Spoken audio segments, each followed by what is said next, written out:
Paimons heard lots of people talking about this Academia Extravaganza thing earlier. Wonder what that is. Maybe there'll be fun things to do there. Let's go to the Academia and have a look for ourselves.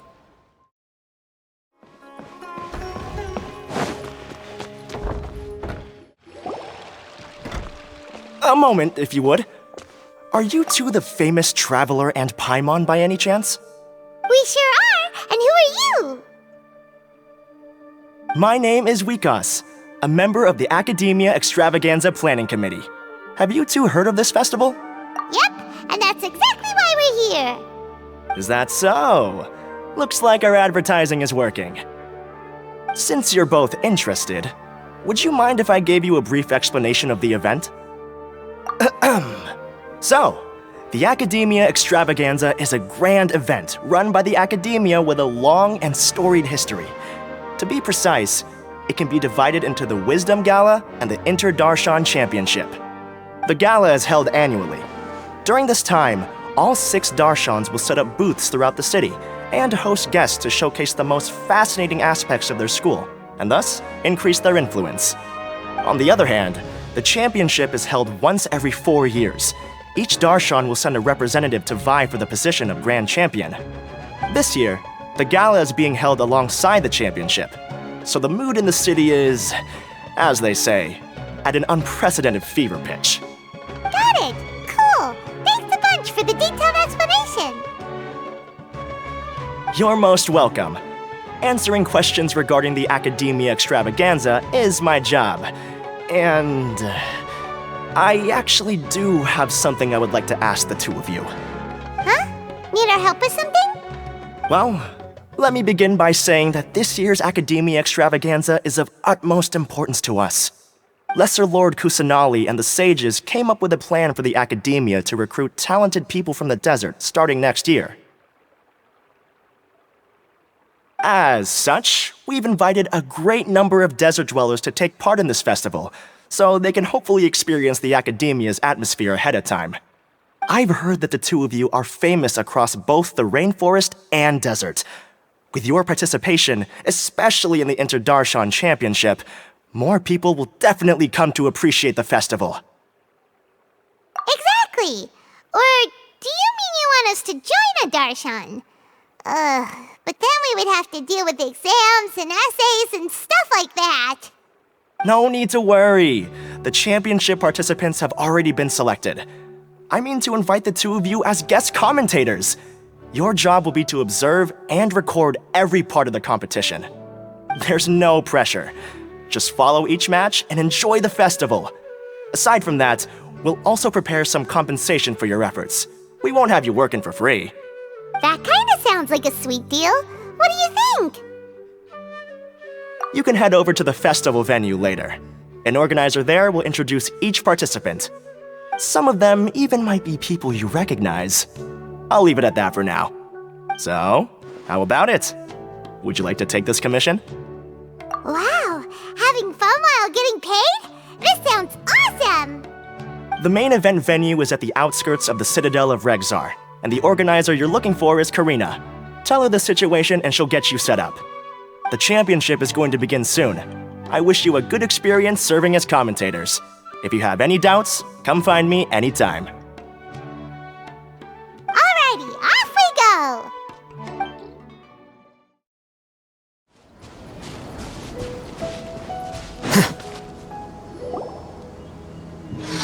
Welcome, one and all, to the Academia Extravaganza! Now then, allow me to reveal the prizes for this iteration of the Interdarshan Championship. Fabulous monetary rewards, research funds, a limited edition Genius Invocation TCG card, and the right to wear the Diadem of Knowledge. I believe that I need not elaborate as to how this is a symbol of great honor. She should be Karina, right? Looks like she's in the middle of something. Let's wait till she's less busy, then go introduce ourselves. The Diadem of Knowledge. What a perfect work of art. Every time I see it, I feel like I'm losing myself in its beauty. The one who proves fit to wear it must be a rare genius indeed. I believe that most of you have already seen the Diadem of Knowledge or have heard tales about it. 20 years ago, a researcher named Sachin bought it for a large sum of mora before donating it to the academia. The generous championship prizes are also sourced from his sponsorship. Before we begin, allow me to express our gratitude to this researcher, who cannot be with us right now. Things can only get worse. Things can only go from bad to worse. Human nature begets conflict, and conflict begets ruin. From the beginning, the seeds of wickedness have been. Hey, stop spacing out! Paimon called out to you, but you didn't respond. You okay? Did you stay up late without telling Paimon? All right. I'm sure we're all more than ready for the championship to begin. Now then, let's invite our 6 Darshan representatives to the stage. Our contestants are... Representing Amorta, Tainari!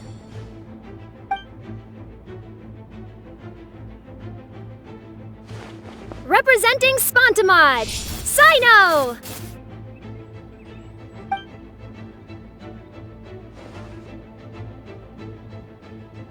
Representing Ratawahist, Layla!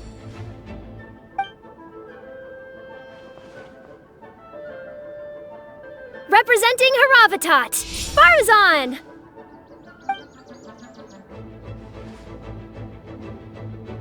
Representing Kasharawar, Kaveh!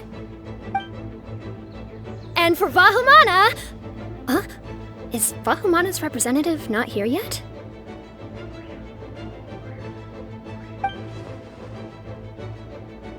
These introductions are pointless. Let's just get this over with. Wait a sec. Why is he Vahumana's representative? Finally, our final contestant is Vahumana's representative, Hat Guy! Oh, so that's Hat Guy. I think I've seen him before. You know who he is? I've heard that he's a researcher from a different country who nominally belongs to Vahumana. Word is that he's written a lot of political analyses. His manner of speech hasn't made him popular amongst most other Vahumana researchers, but his comings and goings are quite irregular, so he doesn't interact with others much.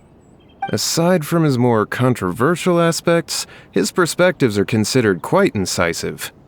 Vahumana has seen a dearth of new talent lately, and some of its existing ones are not currently at the academia, so I suspect he might have been their only option.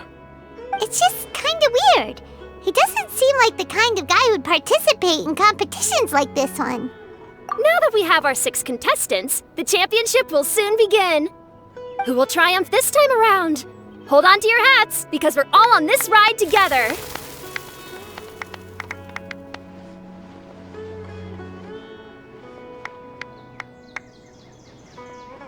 Huh. We really do know a lot of the contestants. Oh, right! We're guest commentators, aren't we? So figuring out everyone's reasons for participating is in our job description. Let's go ask them when we go say hi. Especially him. Paimon still thinks it's weird that he's here.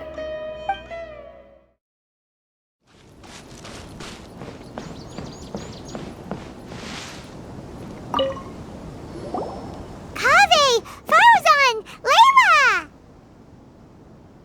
Huh? Oh, it's you. Why are you here? We're here especially invited guest commentators. Our job is to record what happens during the competition. Is that so? In that case, I'll have to trouble you to catch the moment of my triumph on camera. Remember to shoot from behind at a lower angle. You know, to capture a seniors class. Don't get ahead of yourself now. Victory will obviously be mine. You're far too young to even consider challenging me. Kasharawar or Ratawahist, you're all children as far as I'm concerned. Actually, I was going to ask, how do you know me, Madam Farzan? Huh? You don't remember? I sometimes see you in the library at night. You even waved at me. What? I don't remember doing that at all. Huh. How strange. However, this is not the time for curiosity. I am Farozan, a household name in Haravatat. You are Layla from Murtawahist, I presume? Yes. Good. Then we are officially introduced. See? Simple as that.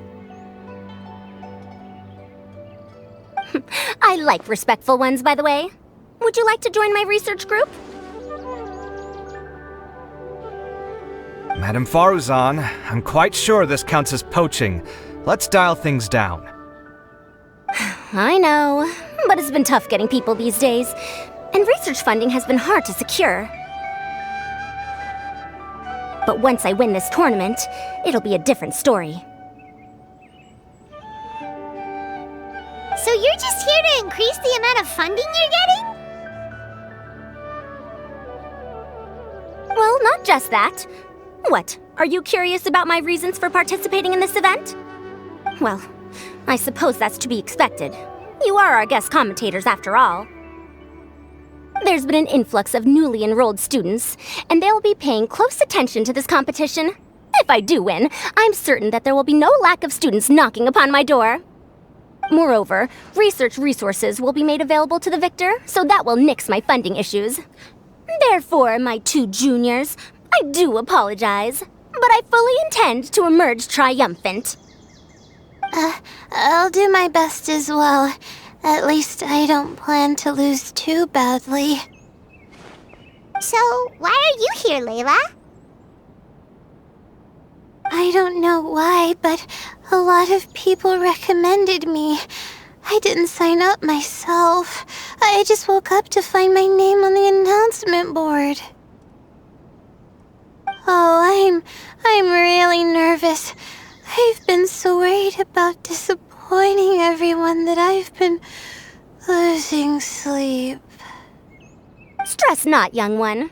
We must all experience failure to grow and mature. But Madam Faruzan, I don't want to fail. Seriously? Everyone has such nice reasons for joining. Must I say? Yes, you do! We gotta record it! Well, you know, right? I want to buy some property. Oh, that's right! You want to move out of Alhatham's! What? Alhaitham? What about him? This has nothing to do with him. Oh, right. Sorry, Paimon has no idea what she was talking about. So, you want to use the grand prize to buy a place, right? Correct. Also, my father took part in the Interdarshan Championship when I was young, but he didn't win. Once I do, the right to wear that diadem will be mine. In a way, I'll be helping my father fulfill a dream of his. That's not a bad reason at all. You have ambition, youngster. Although your chances with me here aren't great, I believe your father would be most proud if the diadem of knowledge were bestowed upon you. Not that he'll have the chance to celebrate. My father passed away many years ago. They say he ran into quicksand while traveling in the desert. For you to have experienced such a thing, that must have been tough for you. It's all in the past now, and life goes on, doesn't it? Let's change topics. I don't want to bring the mood down.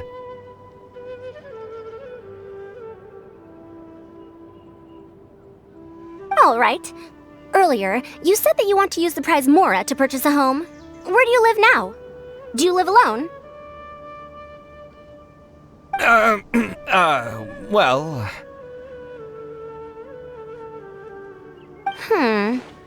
I also heard you mention Alhaitham just a moment ago. Isn't he also from Haravatat? Are you two hiding something from me? No, of course not! Why would you think that? Paimon's definitely not involved either! We're gonna go interview other contestants now. Bye!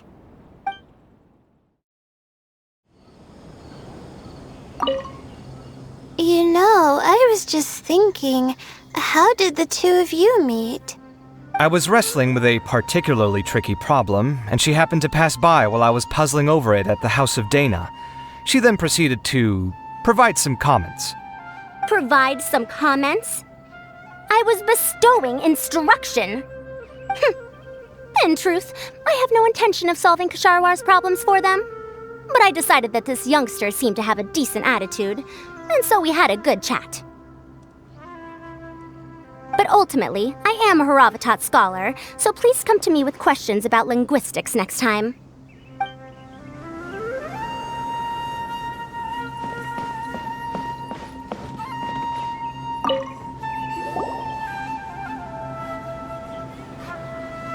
We meet again, you two. Hey, Tainari! We came here to check out this extravaganza event, and then they invited us to be guest commentators. Is that so? I heard that there would be guest commentators recording the proceedings with cameras, but I didn't expect they'd be you two. It's a pleasant surprise that you're visiting Sumeru again while I'm still on leave. When everything comes together perfectly like this, I call it the biryani factor, because it's always rice to meet stew again. Ugh.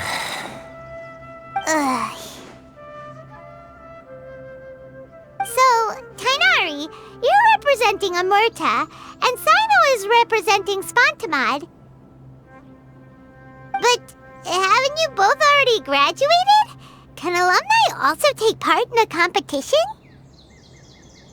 I had wondered the same thing. When I was told the news, I was actually more shocked than you are now. I later found out that anyone who has been a part of a particular darshan has the right to participate. Graduation status has no effect. So that's a rule, huh? There are some restrictions, though. For example, sages cannot participate. Any given person can only participate in one instance of the championship, and so on. That's right. Also, there are two methods by which the darshan representatives are chosen. One is self-nomination, and the other is to be recommended by over half of one's darshan. You must have been the case of the latter, Tainari. I heard that quite a few of your juniors petitioned for your candidacy. Sometimes I wish I could clap a few of them over the head and tell them to spend that time on studying instead. Well, you can, but after some consideration, I realized this could be a good opportunity for me. Next month, we're having a public lecture on ecology at Gandharvaville. If I participate in this event, I might be able to utilize its popularity to promote the lecture. I'm not that concerned about becoming the champion, unlike someone here. Yes, I'm using the last of my leave for this. When I heard that a limited edition Genius Invocation TCG card was one of the prizes, I signed myself up. This year's card is a rare one indeed. It would be a shame if I missed out on it. Wait, is it some kind of super powerful card? No, it's a very common one. But it has a holographic layer. So what's the point? It's very cool. Paimon meant apart from being very cool. That is reason enough. I shall do my all to emerge victorious and add it to my deck. As someone who doesn't play cards much, I can't quite relate. But it isn't surprising that everyone has their own reasons for taking part in the tournament. Fair enough. Alright, let's go find someone else to question.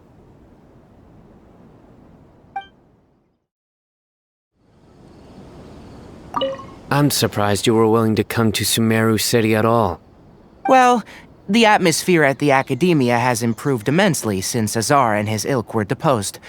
Master has been busy recently, so he hasn't had the time to instruct me or try to convince me to return to the Academia. So I've been occasionally visiting the city these days. Trade and business are in greater abundance here, so it's much easier to acquire necessary research equipment.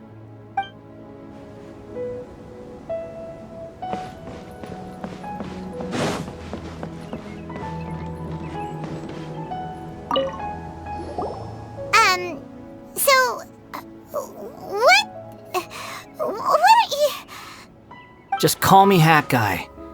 That's the name I use in Vahumana. That sounds like a nickname, not a real name. So I can't go by a simple, ordinary name? Fine, suit yourself.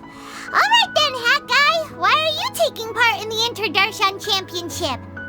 We're specially invited guest commentators, so play nice and answer our questions. You could be Matra for all I care. So what if I don't answer you? What then?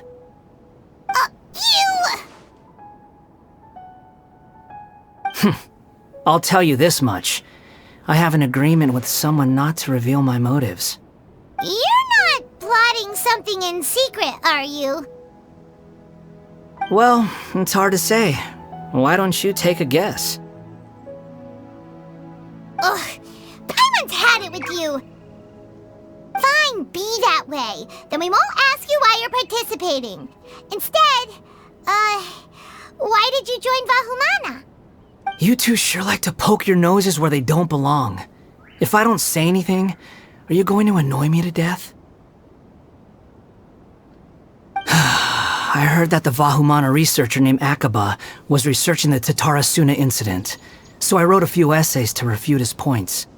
Later, when I was bored, I wrote some commentary on societal issues in Inazuma. I didn't expect Vahumana to consider me as one of them. Someone even invited me to a lecture or whatever. From start to finish, it was just the wishful thinking of idiots. A misunderstanding. There's your answer. Simple. But when Lesser Lord Kusanali heard about this, she went out of her way to get me registered in Vahumana. She used the name Hat Guy. Enough chit-chat. You're better off wasting your time with the other contestants. Someone's about to get very unlucky. Wanna guess who? How is anyone supposed to relax with you around? We've gotta stay alert and keep a close eye on him. Looks like Karina's got a moment now. Let's go chat with her.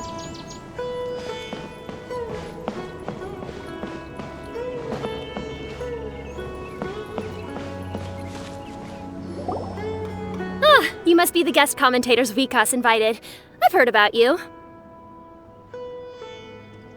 I saw you two having quite the lively conversation, so I thought it would be best to wait. Are you two free right now? We were actually looking for you, too. Excellent! Then please allow me to explain your job responsibilities in detail. First, please take these two things. The first item is a custom camera from the Academia. Please use it to record the competition as it unfolds. The second is an event-specific locator that will flag all participants' locations. It will also sound when one of them completes an objective. Wow! What a convenient little thing! Aside from you two, there are two other commentators. However, they will remain by the commentators area and will not be following the contestants in real time. Speaking of which, you probably know them. Alhaitham and Nilu.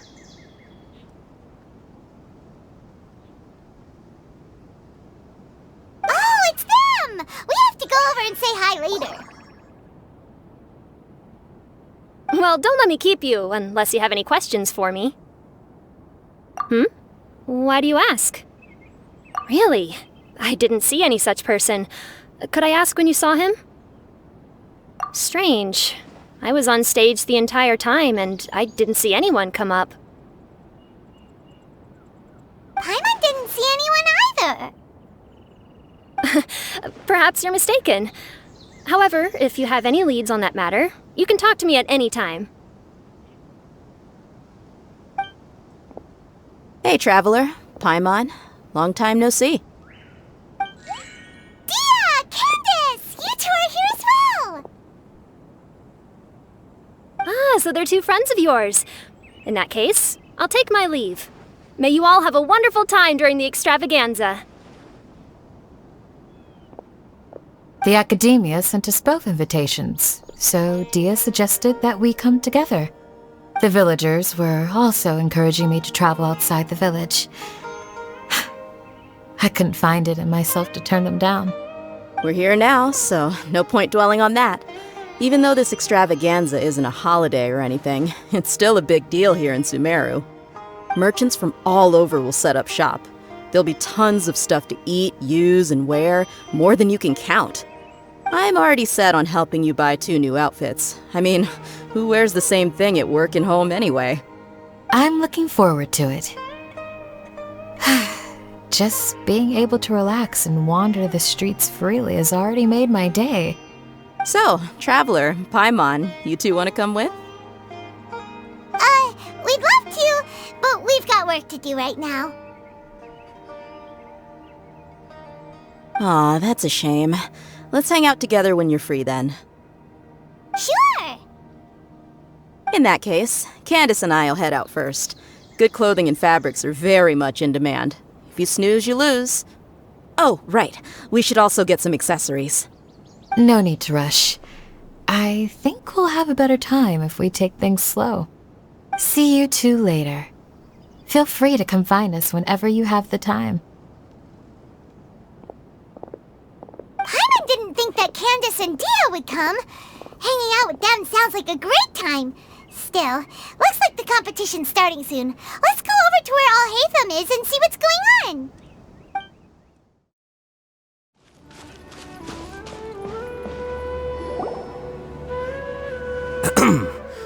I will now announce the rules for the first round of the competition. Please listen carefully. During the opening ceremony, Academia staff released several cages of butterflies, and many of them are now fluttering within Sumeru City. Amongst these butterflies, 3 of them will be special swift flies. They have a different appearance and also fly a little faster. Your objective this round is to find a swift fly and bring it to me. 3 points will be awarded to the first participant to return, 2 to the second, and 1 point to the third. That is all for the first round. Should you require clarification on anything, please ask any of the other staff. Alhaitham's all business all the time, huh? That said, how did he get picked to be a commentator? Paimon's kinda curious. Finding 3 specific butterflies in a place as large as Sumeru City sounds rather improbable. If these swift flies behave anything like regular butterflies... I'm off. It will take some time to search every corner of Sumeru City. Huh? You're going just like that? A champion walks the road to victory. My dear Kasharawar Jr., I have a plan. How about some cooperation between you and me? Cooperation? Looks like everyone's got their own plans for this, Tuffy. We're supposed to go on stage next, right? Let's wait and see everyone's reactions first. Huh? Wait a minute. Look, he seems to be observing the other contestants just like we are. We were right not to let our guard down. Do you remember those things we made previously? Huh? You mean... It's time for them to shine. It looks like Faruzan and Kaveh have some secret plan. Oh, hello there. Madame Faruzan and I are discussing how... Shh! Hush now! The walls have ears around here. We should keep it a secret for now, but you'll find out what we have in store soon enough. Come now, let's go. Before the others act. All right, there's no time to lose. We're off to make our preparations. See you later.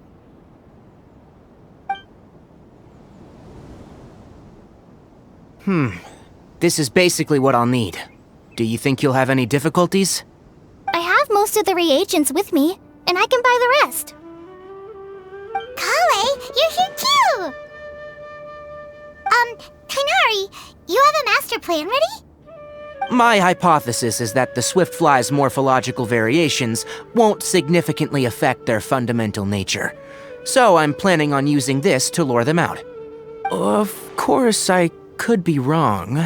Every mutation opens the door to new possibilities, especially when they are artificially introduced.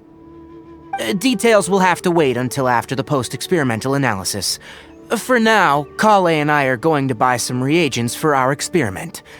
Alright, well, see you later. Okay, see ya!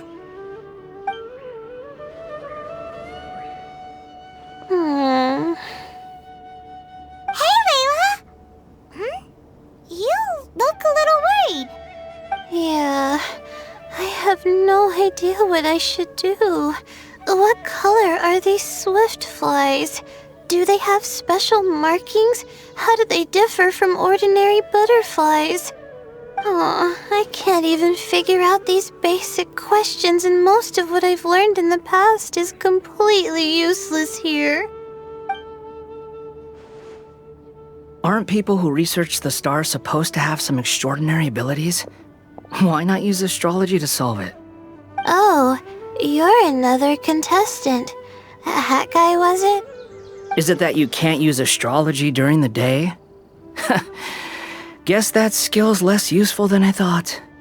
No, it's not like that. If it's daytime, all I need is an astrolabe. So, why don't you do that then? Mona Magistus, the astrologist, said that those who constantly use astrology to obtain things that shouldn't be theirs will eventually lose the blessing from the stars. It's just something I read in an academic publication. I really love to read Mona's essays. You're overthinking it. Power is just a tool. It just seems to me that you don't have the resolve to win this. Well, suit yourself. Wallow in your immature ideals if you like. Hey! Seriously? Just walking off after saying a bunch of mean stuff like that? Did I say something wrong just now? Thank you so much. I've made up my mind not to use astrology for this. I think I'll just try my luck in the city. To be honest, I've always been pretty good at observation, and if I'm fortunate, I might be able to find that special butterfly species. Lord Cyno seems to have found a swiftfly. Come on, let's go check it out. Really? Where? The butterfly flew up high, and he's chasing it now. Oh, no time to lose. Let's go see.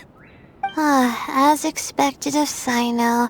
Actually, shouldn't you two go have a look as well?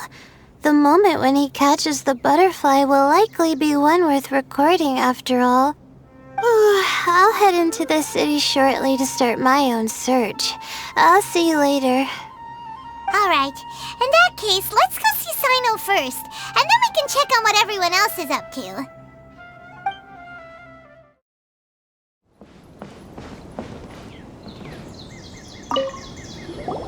I didn't expect that you would be invited as well. Neither did we. By the way, how did you get picked, Alhaitham? There were several factors, but primarily the recommendation of the sages. I suppose they assumed that I'd have the free time for this job after resigning as acting Grand Sage. That said, they'd probably claim that my calm demeanor would help maintain fairness in the competition. Sounds like you've got a lot on your plate. Not really. The job itself is quite simple and effortless.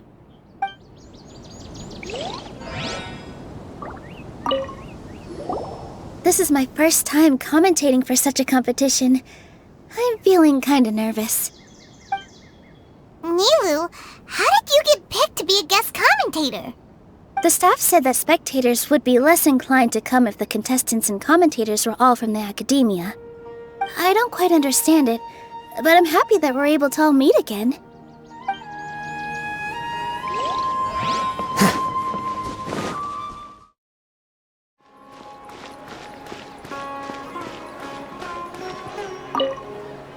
Are you sure it's alright to release so many? Have some faith. It'll be fine.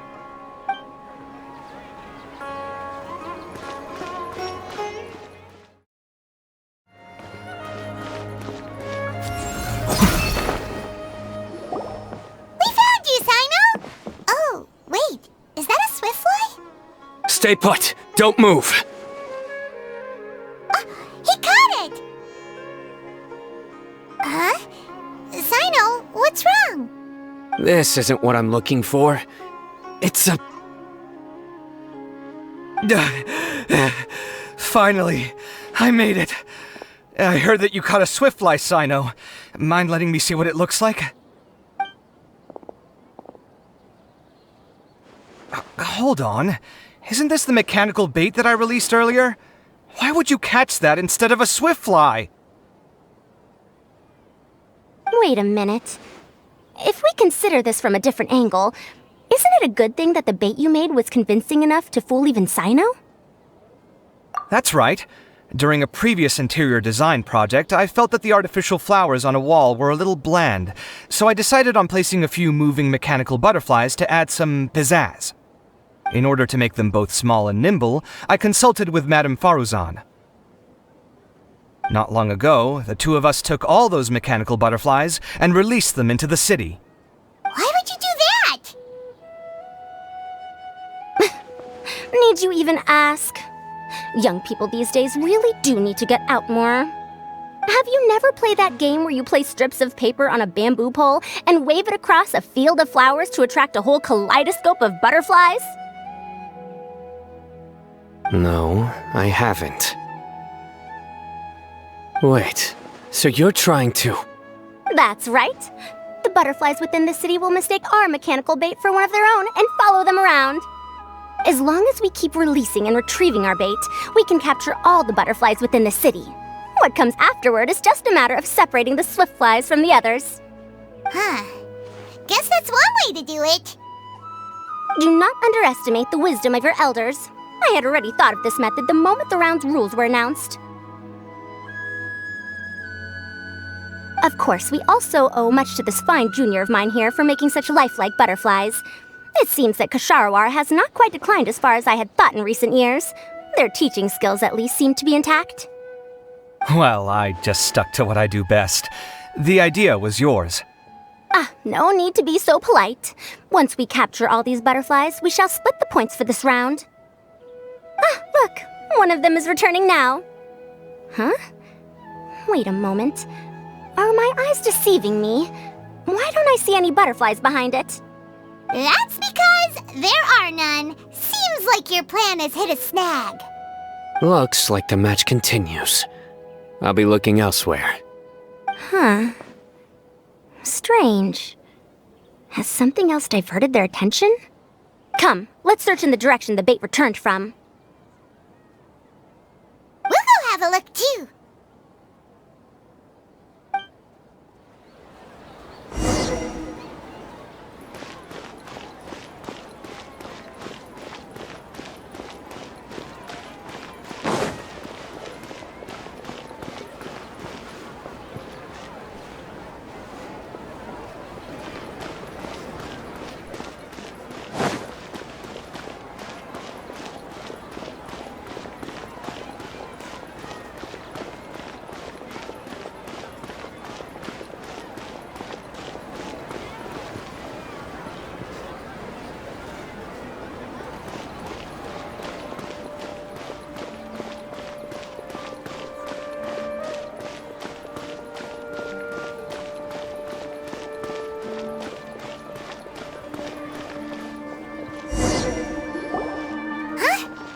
Faruzan, Kaveh, why did you two stop?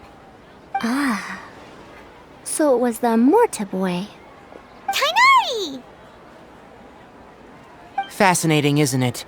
The butterflies have all congregated here due to a special incense that I used. I infused it with 3 different types of honey, and the butterflies, following the fragrance, have gathered around me. Butterflies must have really sharp noses then. Wait, do they even have noses? I've never seen one. They do not, in fact, and their vision isn't stellar either. However, they can use their antennae to distinguish between scents, and their olfactory senses are generally quite advanced, allowing them to detect floral fragrances from great distances. Oh, so that's how it is. I had a pet butterfly once. I picked wildflowers and placed them in its box, but it wouldn't eat any. That's normal. Raising butterflies isn't difficult, but there are many things you should take note of. Appropriate temperature, sufficient air, and a spacious environment are examples of such considerations. You must also ensure that the food you've chosen suits their palate. Most importantly, you must curb your curiosity and avoid disturbing them while they rest. Otherwise, they may become stressed. Sorry. I liked to poke at its wings at the time. Humans tend to rear many creatures due to their aesthetic value, but not all are suited to such a process. Caring for living beings is hard work. Impulse alone is insufficient. Some prerequisite knowledge is always required. You sure do know a lot. I have a question too. I bought a scarab not long ago and it hasn't seemed very active. Can you help me figure out why? I'd like to keep a dustbird as a pet. What are some key points I should consider? Is it possible to keep a Rishbalin tiger as a pet? All right, it seems like you all have a great deal of questions. But I am in the middle of the Interdarshan Championship at the moment, so I'm afraid I can't answer them all now. Let me propose an alternative. Next month, there will be a biology lecture at Gandharvaville, and I will be sharing some interesting insights on living organisms there. If you're interested, you can attend that lecture, and if you should have any questions, just prepare them ahead of time. I'll answer questions after I finish speaking. All right, I'll be there. Of course, please try to ask more rational questions. For example, whether you can raise a Rishbalin tiger as a pet or not is mainly dependent on whether you can overcome one in a fight. Looks like Tainari's science lecture will draw quite a crowd. Huh? Oh. Was I listening in for that long? Seems Kale's master does live up to his title as a teacher. Madame Faruzan, I've had a look around. Nearly all the butterflies in this area have been attracted by the incense. However, we can cast our bait further away to avoid this area. All right, then let's get moving. We shan't let all the butterflies get away from us if we can help it. Seems like the competition's really heating up. Let's go see how the other contestants are doing.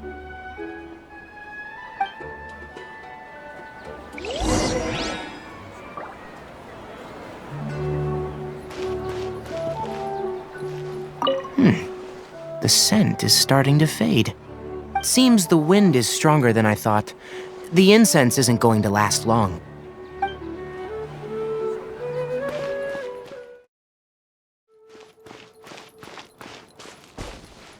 This is taking longer than I thought.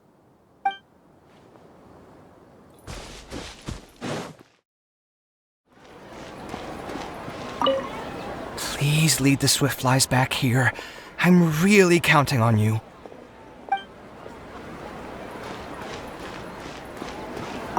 Let's wait here. Whew. Seems my age is catching up with me.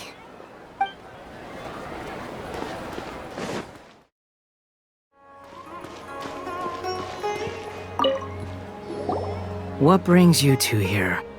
Huh? You're here having coffee? Aren't you supposed to be a contestant?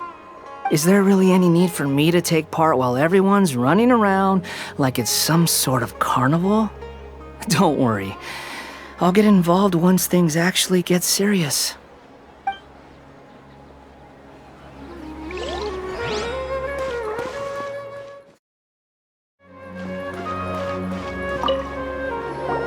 Layla, how are things going on your end? I've been searching for quite a while now, but I haven't seen any sign of the Swiftflies yet. Instead, I ended up catching a few mechanical devices that looked very similar to butterflies. I wonder where they came from. Looks like Baruzan and Kave's devices are everywhere now. I'll keep up the search. That said, I've noticed that a number of butterflies in the city has already decreased a lot compared to when the event started. Probably because the other contestants are coming up with their own ways to catch butterflies. Alright, I'll do my best too. Huh? What's this? Oh, what a coincidence. I guess I just need to catch it now, right? Oh, please wait. There it goes. It's so fast! Paimon thought all Hatham said they were only a little faster. No, come back! Come on, Traveler, let's go too! The locator's going off! Looks like someone's already caught themselves a swiftfly!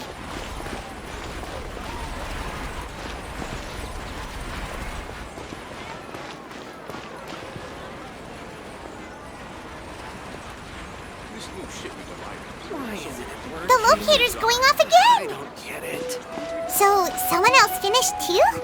That would mean that the one Layla's chasing is the last swiftfly!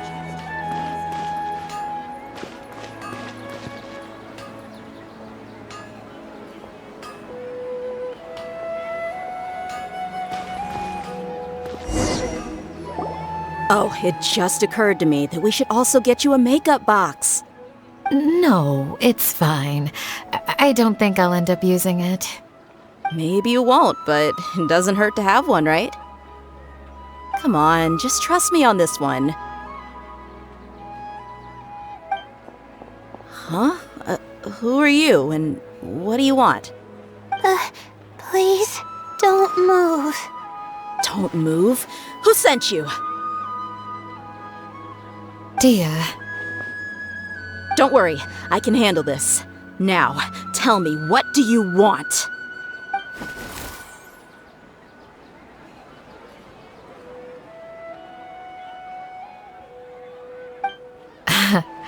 I believe she's looking for this. Here, take it. A butterfly? Was it on my head? Oh, you're... It's been a while, Layla.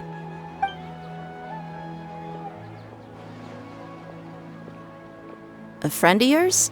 Oh, so she must be the one you were telling me about. Huh? You two know each other? Oh yeah, it has been some time. The first time I ever woke up after sleepwalking, I somehow found myself in Aru village. Candace was the one who took care of me then. That's right. She didn't look well, so I gave her something to eat. She said a lot of complicated things about astrology, the night sky, the stars. Not sure I understood it all, but it sounded pretty enchanting. Right. Do you still want this butterfly? It seems like you were chasing it all the way here. It's of little use to me, but if you don't want it, I can release it. Just let her have it. It's no big deal. The swiftfly was flying so fast, but you were able to catch it like it was nothing, Candace. Oh, it didn't seem that quick, really. I was actually worried that I would injure it, but I'm glad that didn't happen. Anyway, sorry about the butterfly thing. With the way you suddenly came running over like that, I thought you were hired to take us out or something. Huh. On second thought, I guess I've never seen an assassin that looks tired with dark bags around their eyes. Oh, you must be taking part in the championship. Take it from me. Don't let it stop you from getting some rest. I'll do what I can. Thank you. We'll be on our way then. See you later. Alrighty, let's bring the swiftfly back together with Layla.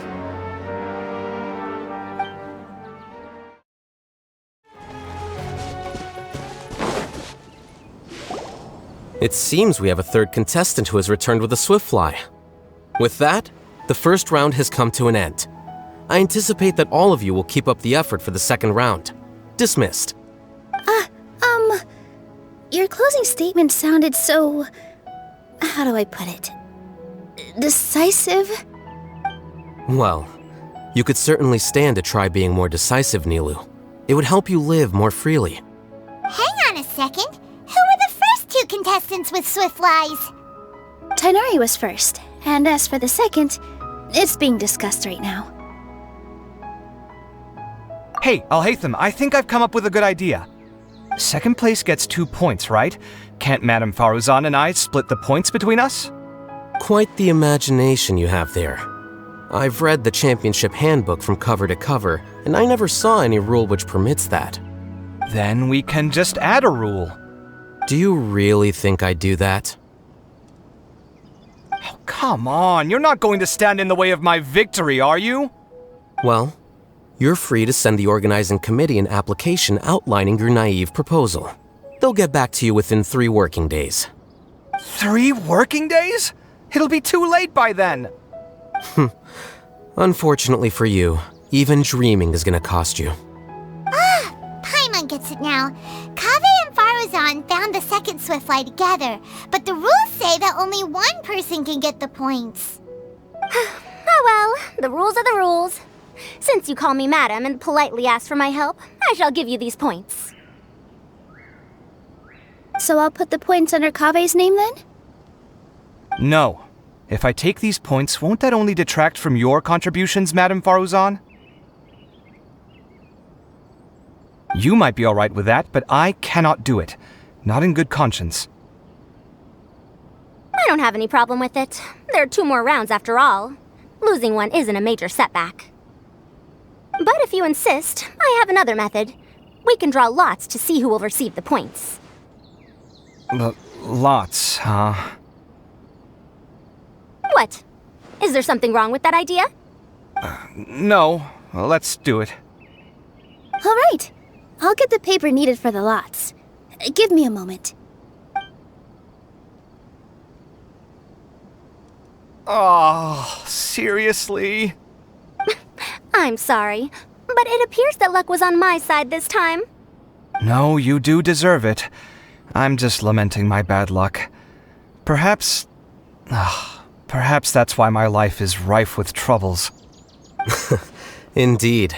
It's rare to see anyone with such terrible luck be so willing to decide victory via lots. And what would you know about that? We can save bickering for later. Record the points under Faruzan, and that'll finally bring the first round to a close. The second round will be held in the desert.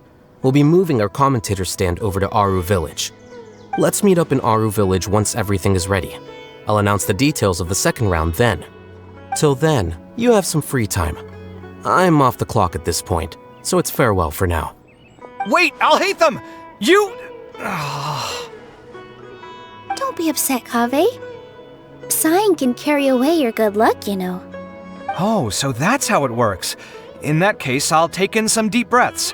Maybe that'll help me make up for all the luck I've lost. It's really no big deal. 2 points aren't enough to decide victory or defeat just yet. I'll win the next round, you'll see. Looks like you've managed to pick yourself back up, young man. Good. I must warn you, though, that I'm quite familiar with the desert. You'll have to try your best if you don't want to lose. I'm no stranger to the desert either. I'll be fine. All right then, that's enough chit-chat for now. I'm going to check the area out. So the current standings are Tighnari in first place, Faruzan in second, and Layla in third. Guess we should also take a nice break before the next round starts. But where should we go first? Why, you two look a little lost. If you're not sure where to start enjoying the Academia extravaganza, then may I suggest that you have a chat with our boss? Your boss? Who's that? Do we know them? Well, only the most famous merchant in all of Sumeru, Lord Sangamo Bay. Oh, you mean Dory! Precisely. Our boss sent me to inform you two that she'll be waiting for you at Sumeru City's North Gate.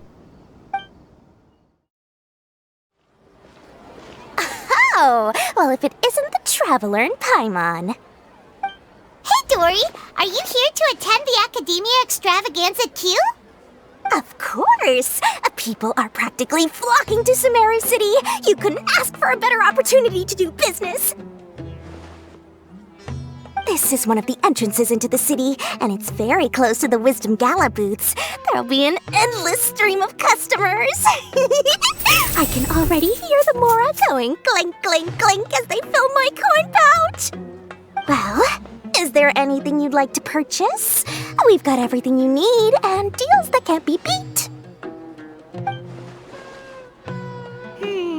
Well, do you have anything to eat?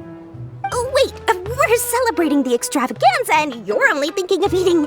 I mean, of course, we've got lots of things to eat. That said, I recommend that you also consider some of the great bargains we have going on. The Wisdom Gala is about to begin, and once it starts, each of the Darshans will prepare a small challenge for everyone. And just between us, I have some super booster supplements for sale. Eat just one to boost both your strength and dexterity for a short time, allowing you to overcome any challenge. No thanks, we'll pass. These little challenges are gonna be a cinch for the two of us. Just you watch. Anyway, Paimon just wants something to eat, please. If you don't have any food, then we'll just go somewhere else. Alright. Mora is Mora after all.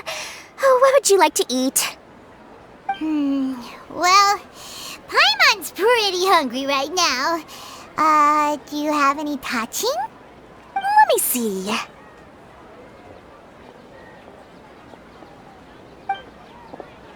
This is a huge job, isn't it? If this works out, we'll be set. Here you go. 2 servings of touching. See? I told you there's nothing Lord Sangamabay can't procure. Yay! Huh? What are you looking at, Traveler? Oh? Who? Someone we know? Was it someone suspicious? Have we attracted some unwanted attention? Huh? What's happening, Dory? Is there something else going on? I don't know who you saw just now, but I do have some hard-to-come-by information about the extravaganza. If you want to know more, we can talk business later.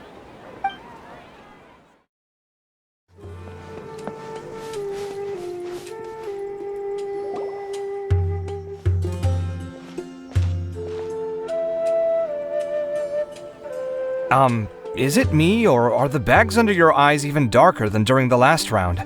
Are you alright? Thanks for the concern, Kaveh.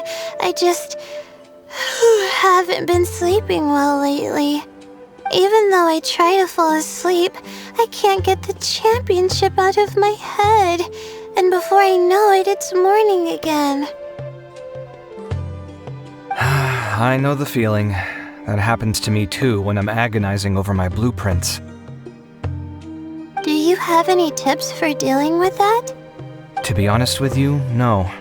You could say there are many things that don't have a quick fix and can only be endured.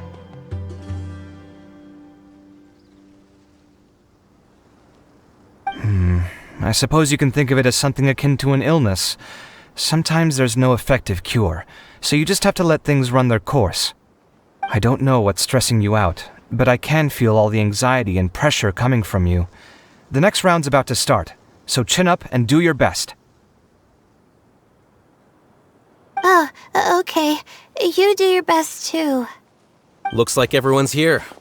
I will now explain the second round to you all. There are 3 leyline disruptors buried in the area around Aru Village. These devices can imitate the effects of leyline disruption and will constantly interfere with the environment.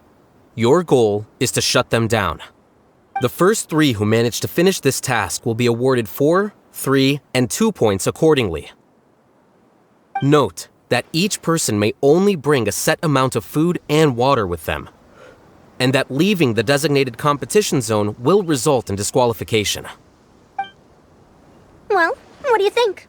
Want to team up again? I shall consider letting you have the points on account of what happened in the previous round. That's all right.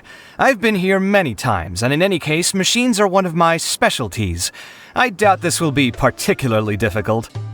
It's good to see such confidence in a youngster like yourself. I also happen to be well acquainted with this place. Let's see who will find these devices first. But aside from us, you should remember that there's a favorite for Champion. We must be careful of him. A favorite to win? Who is it? Shh! Not so loud. I mean that boy, Tainari. He took first place in the previous round, and if he does so again this time, we may as well declare this competition over. I heard that you solved the Avidya Forest's leyline effluence problem with him not long ago. Since this round involves resolving a machine-simulated leyline disruption, it should be a simple matter for him. That's true. It does look like his odds of winning are pretty high. He already has Kale, who is an excellent pupil. If he were to win this round as well, then wouldn't we just be letting him have all the fun? As his senior, it's my solemn duty to prevent such an inequitable arrangement from happening.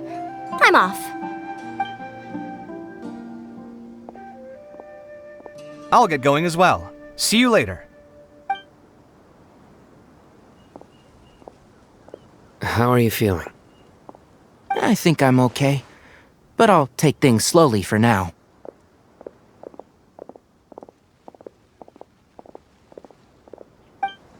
Is this all the water we're getting? Sorry, that's what the rules say. While this round seems to be about how quickly you can shut down the devices, it's also testing your ability to survive in tough conditions. I knew it'd be harder than I had expected. So we'll either need to find the devices as quickly as possible, or we'll have to save our energy and wait for an opportunity.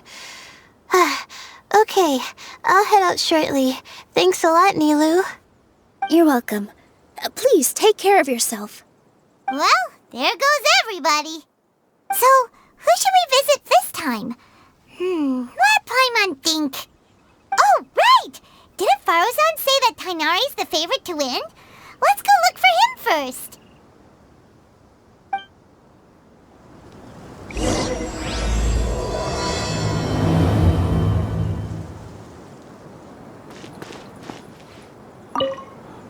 Now that the round's begun, who do you think will win, Alhaitham?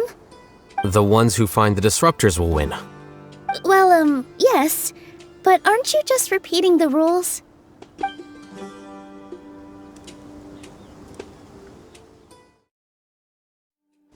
Curses. There's sand in my shoes. Let me see. Where would they put one of these disruptors?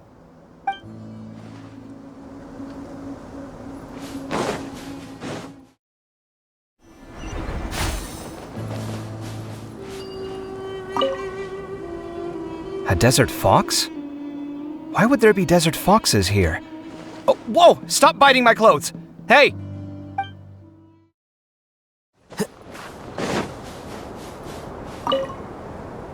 This seems more annoying than the last round. That's fine, though. I'll find some place to sit and watch them scurry.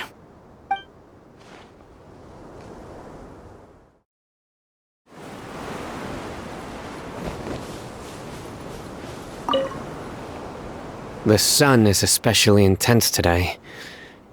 I hope Tainari will be alright. Probably not. I should go check on him.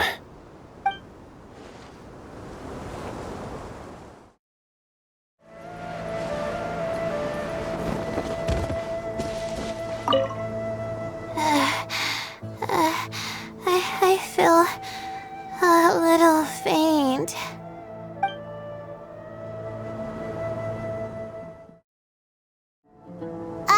Hey, Tainari?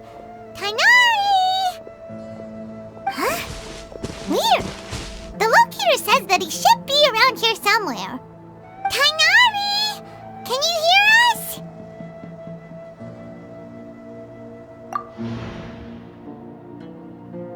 You're right! Huh? Oh no, it looks like he's fainted! We have to help him! Tainari!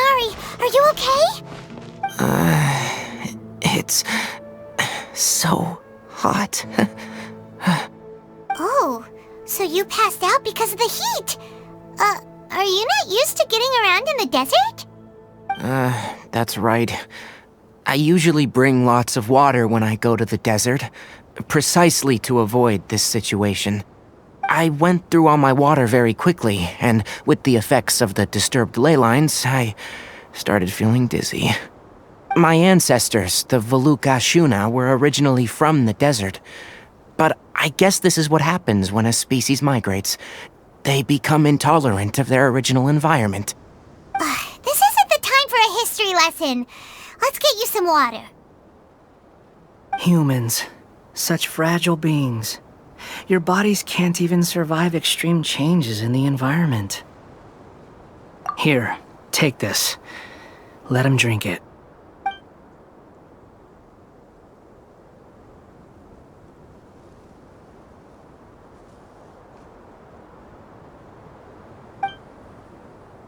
Are you serious? This had better be just normal water. Hey! You're leaving already? Paimon really doesn't get that guy. What's he up to? Anyway, let's focus on helping Tighnari drink some water first. I'm feeling a little better now. Thanks, you two. Oh, it wasn't just the two of us. Just now... Found you at last. Sino, you're here too! I was concerned, so I came back to check on you. Will you be able to go on? The fur on my tail is so dry, it's practically been singed right off. I don't see any purpose in pushing myself beyond what is reasonable. It appears I'm not suited to this particular round. I should probably just return to Aru Village and rest. Really? So you're backing out? Yes. I do have my results in the first round to serve as a buffer, so even if I forfeit this round, I still have a chance to turn things around later. Withdrawing now will allow me to conserve my energy. Continuing to push onward would be counterproductive. A wise decision. Let's get you back to Aru Village. It's fine. I can make it back on my own. Oh, stop trying to be so polite. Come on, we'll help you back to Aru Village.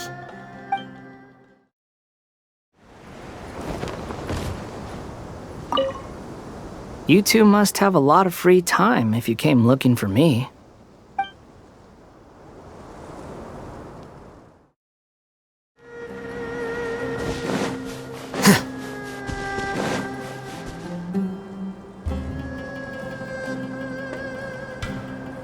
How are you feeling now, Tighnari? Do you want to rest some more? There's some shade here, so we can stop for a while. All right, let's do that.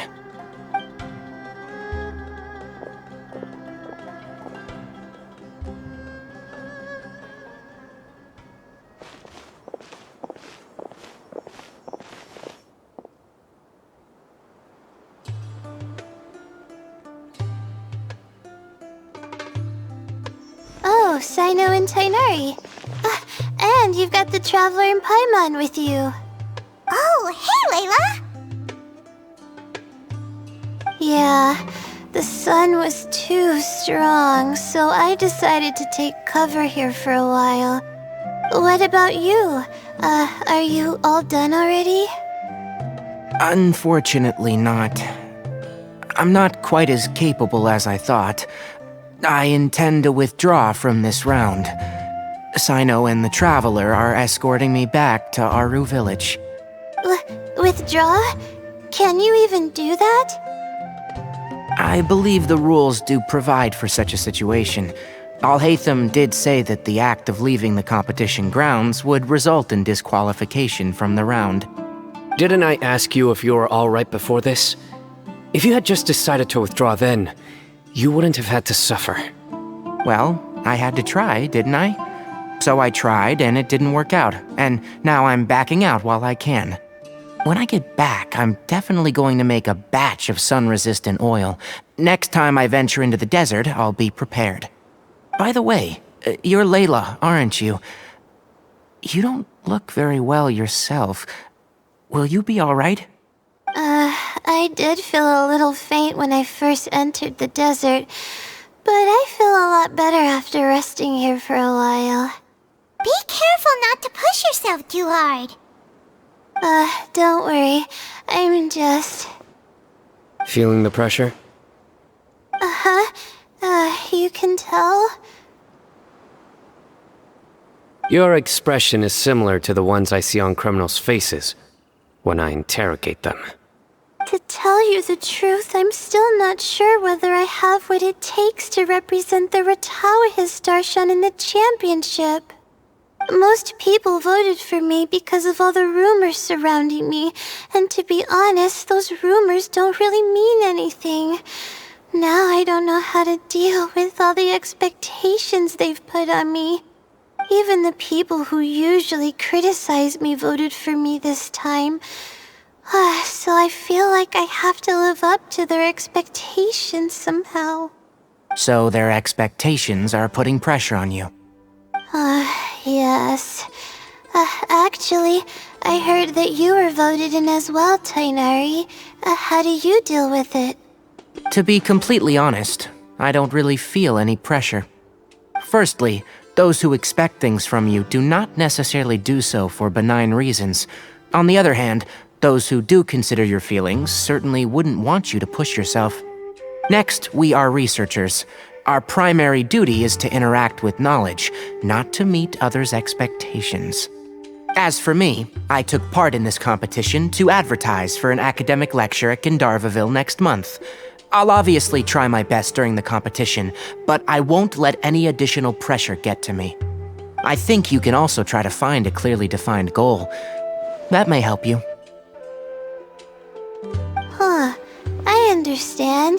Thanks for your advice. I'm absolutely parched after talking so much. I've still got some water with me. No, I'll be alright. We aren't far from Aru village, so I can go the rest of the way myself.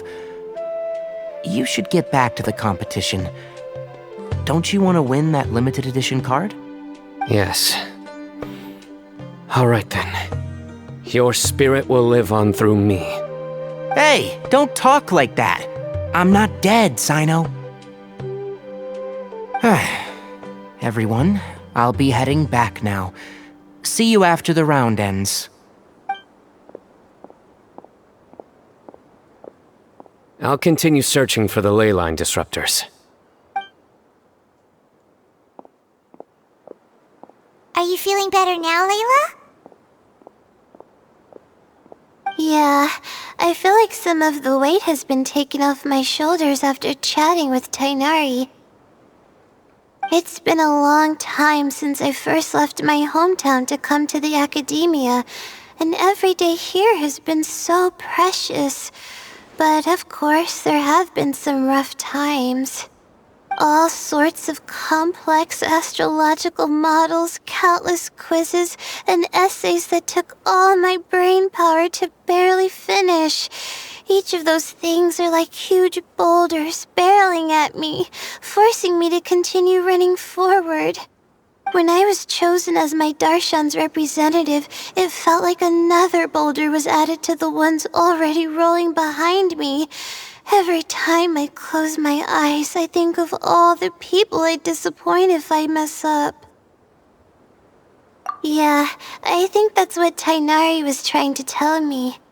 You're our good friends, which is why you didn't stop him from dropping out of this round, and why you don't feel disappointed in me. That's right! No need to feel so down! That said, he did also say that he hopes I could have more concrete goals for taking part in this competition. I don't have any now, but I'll give that some thought. Anyway, I won't take up any more of your time. You still have to record the other contestants' progress, don't you? Perhaps they've had some breakthroughs while we've been chatting. True. We should go look for the others. Now, who's left? Tainari's dropped out for the round, and We just saw Sino. You could go see how Madame Faruzan's doing. I've heard that she's quite knowledgeable about the desert, so she's probably made some progress by now. Okay, let's go look for Faruzan.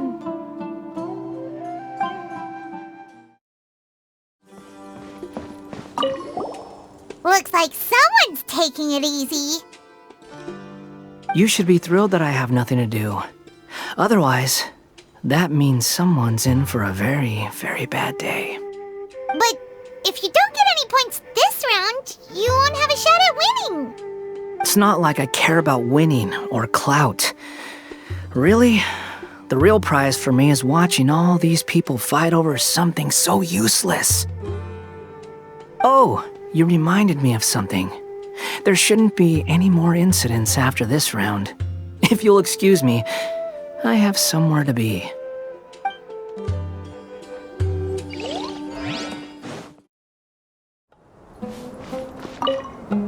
There's another one.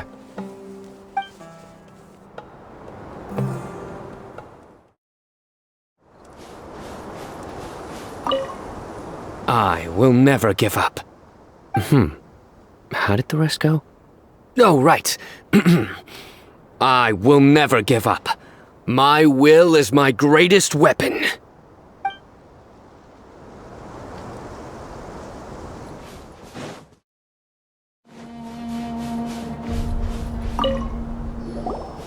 there, Faruzan.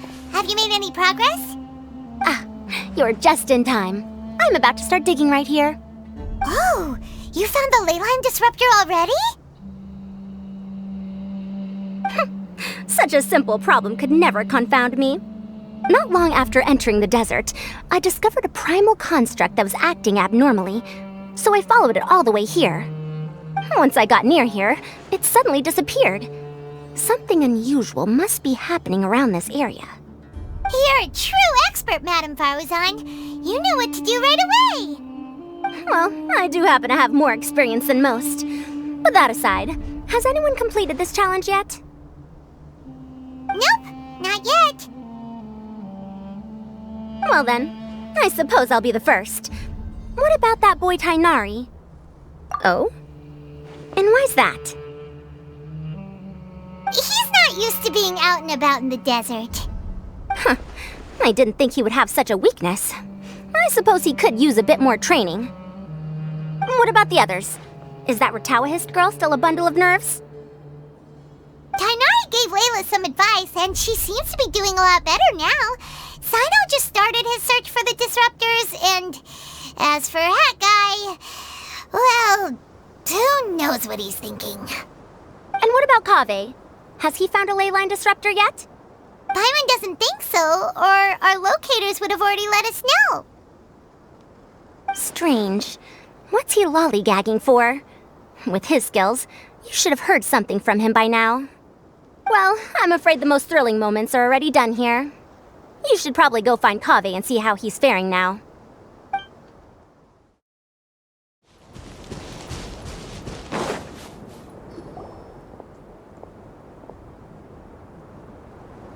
Come on, stop following me! I already gave you all the food I had on me.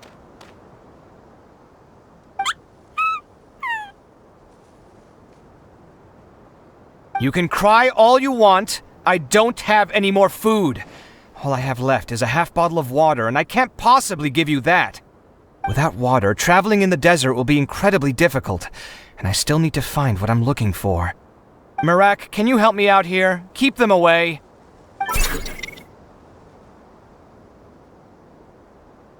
Kaveh, there you are! Faruzan told us to come see how you're doing. What are you up to? Just thinking about it makes me upset.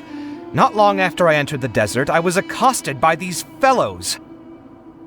I don't know why, but they didn't leave the competition grounds, and now the leyline disruptions have left them confused and circling around the area. The moment they saw me, they wouldn't leave me alone. They even cheated me out of my limited food supply.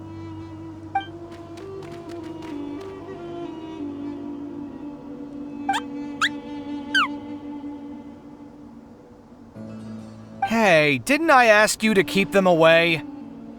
Kaveh, is this flying metal thingy yours? That's right. This is my toolbox, Marak. Your toolbox? Huh. It seems pretty fancy. Hey there! Can you understand us?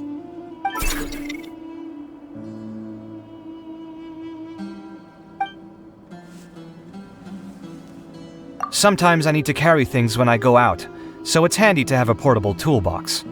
Well, this definitely doesn't look like an ordinary toolbox, that's for sure. It's a long story. When I was working in the desert, I ran into a merchant group who had a machine core they excavated from some tomb. It was clearly from King Deshret's civilization. His technology still isn't fully understood, and Kasharawar has many different opinions on this topic. Our current theories cannot explain such mysteries. Upon seeing such a rare, complete specimen before me, I forked over all the mora on my person to purchase it. Some time back, I wanted to make an automated case that could store my offloaded items. With that core, I created Marak.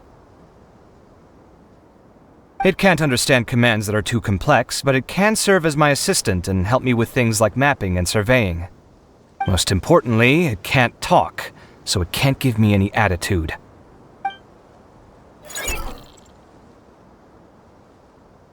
Oh, yes. Thanks for helping hide the fact that I live at Alhatham's place earlier. Sorry. I hope this season of my life ends soon, so I can get things back on track. Things just started going downhill at some point. Maybe it all started when my mom remarried and left for Fontaine. Or maybe it all started when I spoke to Alhatham in the library. Or maybe it's because constructing the Palace of Alcazar's burned through my funds.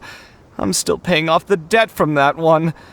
Oh, when's this going to end?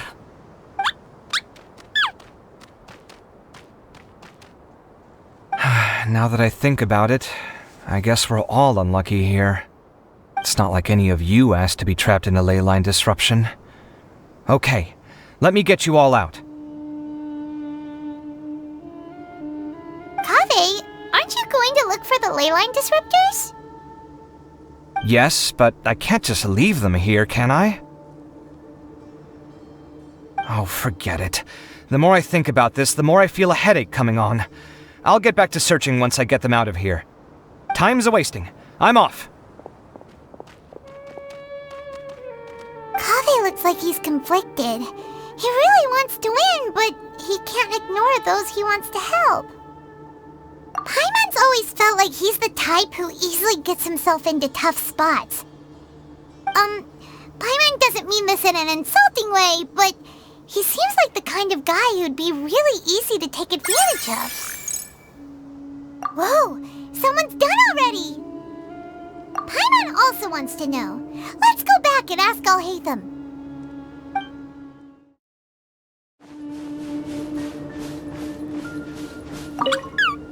Shh, quiet! I'm currently trying to find a way out of here.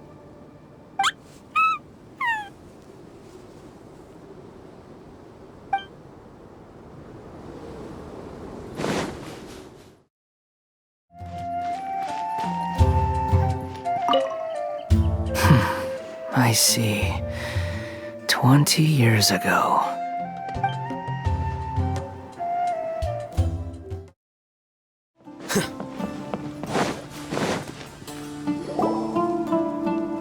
Verification complete! Congratulations on being this round's first winner, Sino. Ooh, so Sino was the quickest! I am from Spontamod, after all. We know a lot about ley lines, so finding a disruptor was never going to be particularly difficult for me. Since the Traveler and Paimon also happen to be here, do you have anything you want to say? Anything I want to say? My friend couldn't continue on, so failure was never an option. The bonds of yesterday will forge the road to tomorrow. With the ties of friendship that bind us, I won't lose to anyone. That's a line from King of Invocations, one of my favorite works, and it sums up my thoughts right now. that Tainari isn't here, or else he'd give Sino a good smack right about now. Oh wow, it's already so late. Everyone's probably running low on food and water. It'll only get harder from here on out. Something similar happened in King of Invocations. What a classic.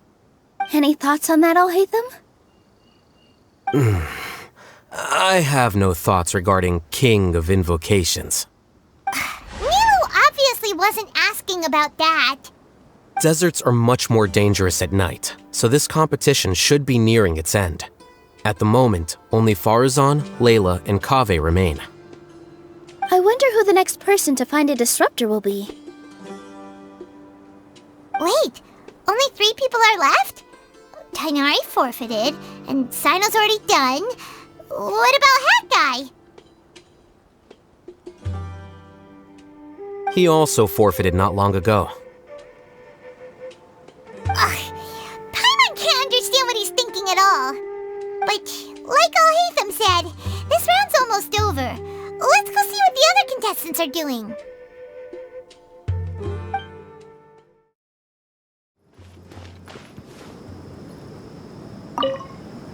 Things are really heating up now.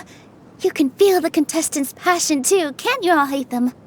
Compared to the abstraction of human emotions, the desert heat is easier to intuit. Tainari made the right decision to forfeit.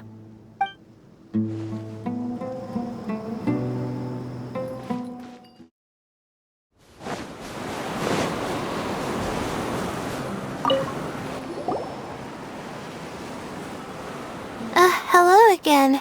You know, it suddenly occurred to me that you guys have had to do a lot of running around this time. Don't you find it tiring? Really? Wow. I don't know where you get your strength from. The desert's getting colder now that night's falling, and the wind can really sting your face because of all the sand in it. Has anyone finished this round yet? Sino's already shut one down. Have you made any progress yet? I circled the whole area, but I didn't find anything.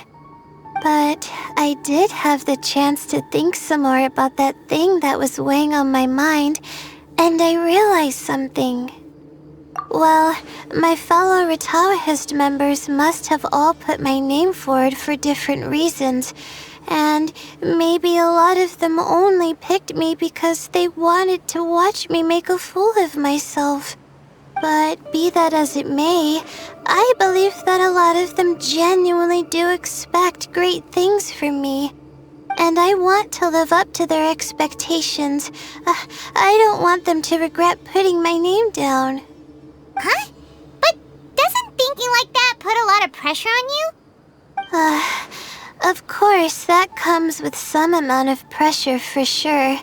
But now I've thought about it, I don't feel like this is something I have to do. Instead, it's something I want to do.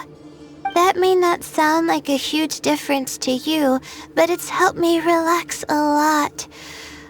So don't worry about me. Well, that's great! Also, now that I've relaxed, I'm suddenly really sleepy. I think I'll just take a quick nap. Just a quick one.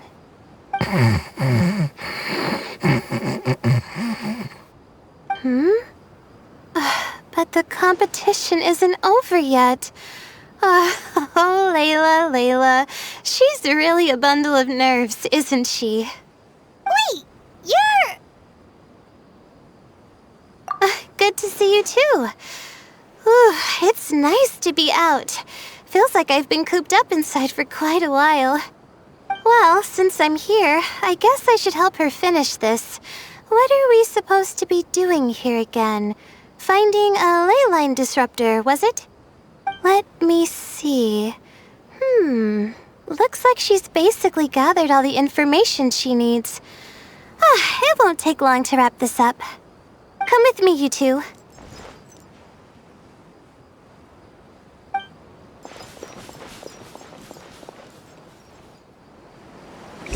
get the feeling that the ley lines have a regular flow, similar to the way that celestial bodies follow fixed orbits.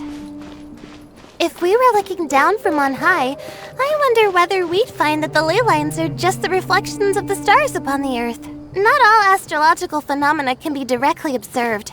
Some are deductions based on other details that we know. It's the same situation with the ley lines. The parts of them that are hidden underground can be identified via elemental energy, sound, and other phenomena.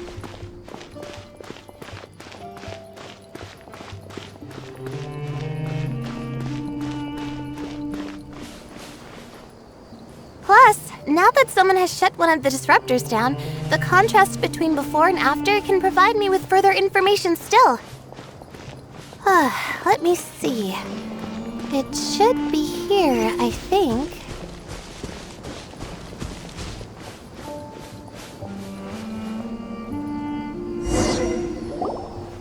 This should be it, right? I'll turn it off. That should restore the ley lines in the area to normal. Nice work! Again, I didn't do any of the real work. I'm just wrapping up. She'll probably wake up soon. No doubt she'll be a little disoriented at first, but once she's got her bearings, she'll go and report that she shut down this disruptor. Will you be staying here for a while? Or are you going to check on the other contestants? Oh, time to check our locator. Whoa, it looks like Kaveh and Faruzan are headed towards the same place. Perhaps they're about to find the last disruptor. Also, speaking of Kaveh, he's an interesting one. Huh? Why do you say that? Before the second round, he had a chat with the other me. He said that worries can be like illnesses. They don't always have a magic cure.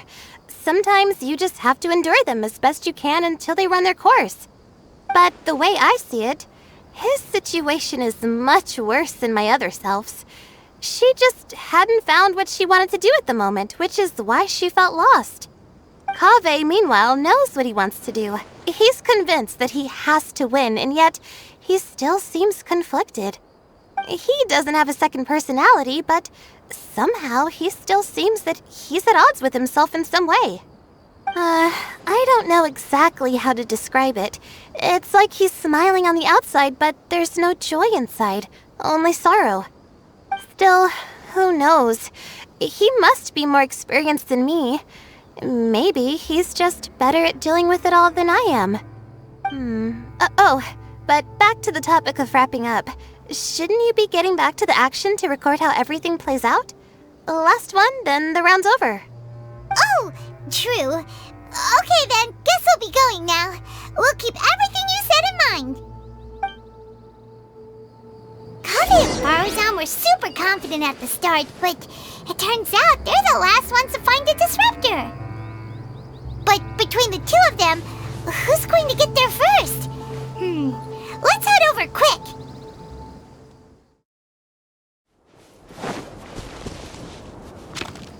It should be around here.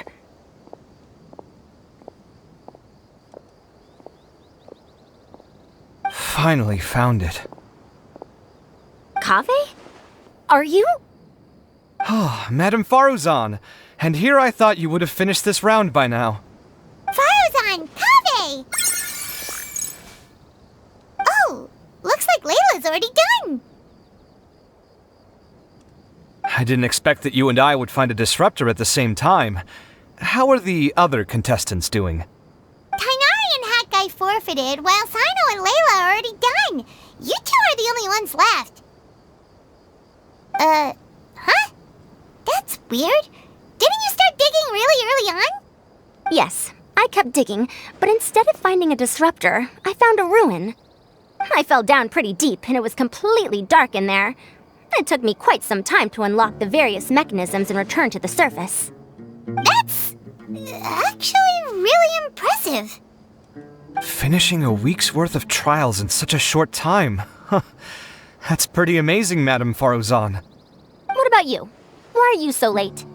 I encountered a lot of lost desert foxes along the way, and I brought them to the outskirts of the competition zone. When I came back, I was absolutely parched. And then I blacked out. Probably from the heat, you know? When I woke up, it was already night. I used the last of my strength to come here. A most curious reason indeed.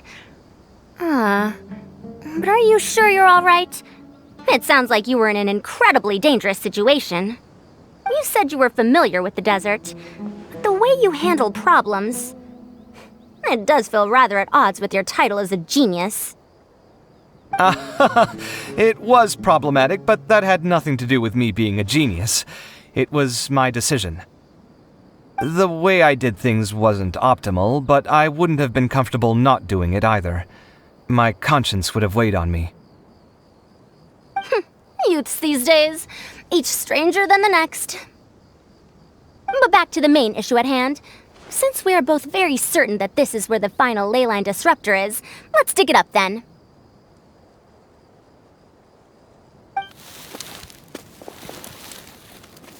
Well, this is indeed it. Of that there is no doubt. But how shall we count the score this time? What is it, youngster? You seem relieved. Oh, nothing. I was just thinking that this round's finally over. There shouldn't be any more innocent creatures getting wrapped up in danger. As for the points, I guess we can draw lots again later. I can't think of anything better. Alright, in that case, let's all head back to Aru Village. Paimon thinks you'll both need some water and rest.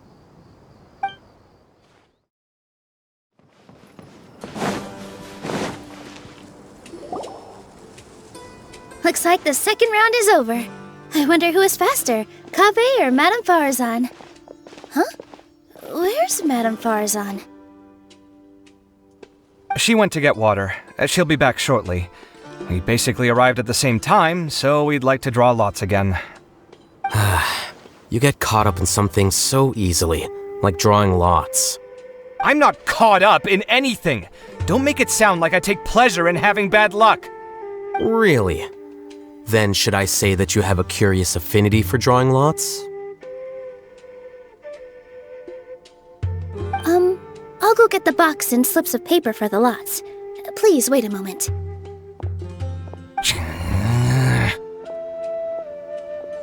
Oh, here we go again. Let's see how I fare.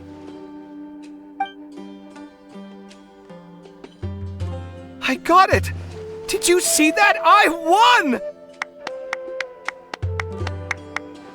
Congratulations! Looks like Kaveh's luck's taking a turn for the better! Oh, finally! After all this time! It looks like you've been rewarded for your tribulations in the desert. This round's points are yours.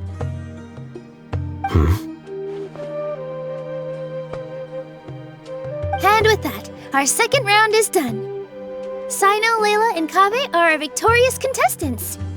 As for the current standings, let me see. Sino and Layla both have 4 points, putting them both in first place.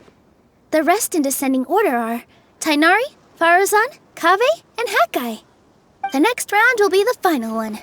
Please rest up before then, everyone.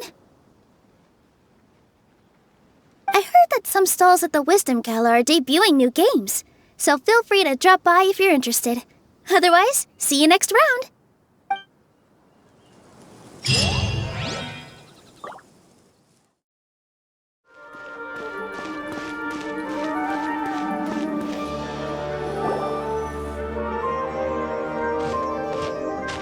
It feels like something's been on your mind this entire time. Traveler, Paimon. I finally found you. Finally? Did something happen? Don't you feel like there's something off about this year's Academia Extravaganza? When Candace and I were at the cafe earlier, we might have caught sight of some mercs on business. Thing is, they were disguised as tourists here to shop. But no disguise can mask the stench of blood. Just from their suspicious looks, I bet they do dirty work like kidnapping or assassinations. We eavesdropped on them for a while. Their target seems to be someone called Sachin. Sachin? Isn't that the person who Karina mentioned during the opening ceremony? He's apparently the sponsor behind the competition prizes and the Diadem of Knowledge, but he hasn't shown himself at all. Sounds like a rich person, all right. It makes sense now. The Eremites have been struggling to make ends meet recently, so a lot of groups have been doing private work that involves the rich. In their words, one gig sets you up for half a year. Just one job like this nets them enough mora to take it easy for a while. The extravaganza has brought many tourists to Sumeru City all at once, so it's likely that they took advantage of the bustle to sneak in. Dia and I wanted to directly capture them, but they were on guard and made some excuse to slip away. I would have tied him up if it wouldn't have caused a scene. Who's legally supposed to take care of this kind of thing? The Matra or the Core of 30? If Sino were here, he'd definitely get involved. Why don't we head over to the Academia and tell Amatra? Thanks a million, you two. Not at all. It was coincidence on our part as well. Yeah, don't sweat it. The Eremite's reputation is gonna get even worse if these scumbags succeed. But this is Sumeru City. Candace and I don't have as much freedom to act here, so we're leaving this in your hands. Should you require our aid, come find us at the cafe.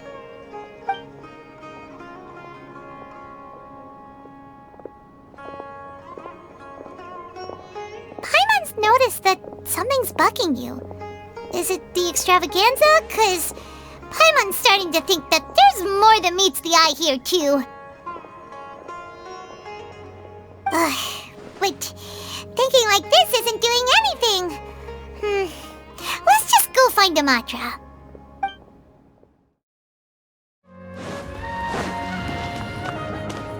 Hey, isn't that the Matra we investigated Siraj with? Arav, wasn't it? Let's go talk to him. Hello, both. It's been a while. Do you have any issues to report? Someone's planning to kidnap Sachin. Goodness. Though I suppose it's not all that surprising. The growing popularity of the extravaganza has given him quite the reputation boost as its sponsor. He's seen as one of these super rich types. Well, since he's got a target on his back now, shouldn't you send some people to protect him? To tell you the truth, we've thought about doing just that. However, Sachin apparently prefers to spend most of his time out doing field work, and hardly ever comes back to Sumeru City. No one has been able to contact him. Our only lead is something he once said. Each time the Interdarshan Championship is held, I will be watching from close by to choose a suitable person to inherit my estate. Assuming he remains committed to that promise, then he must be right here in the city somewhere. I suspect that the Eremites in question must have heard about that as well, and decided to come here and try their luck. So they shouldn't know where Sachin is either, right? I would assume not. Anyway, Mahamatra Saino is still on vacation, so I'll handle this. Don't you worry. A couple of kidnappers aren't gonna get very far in Sumeru City these days. I have my ways of forcing them out into the open. All of that said, if you're interested in Sachin's story, why don't you try tracking him down as well? The sooner we ascertain his whereabouts, the quicker we can act to ensure his safety. I mean, you could task all the Matra and the whole Core of 30 with someone's protection, but if the client doesn't show themselves, there's nothing we can do to help them. Fair point. Guess we should start searching for him too, but where should we start? None, I'm afraid. He's never committed any crimes or broken academic protocol, so we don't have a very detailed file on him. I've heard that Alhaitham has now stepped down from his post as acting Grand Sage and is back to being the scribe again. Maybe it's worth checking to see if he knows anything. Good idea! Okay, we'll head back to the extravaganza venue and see if we can find him.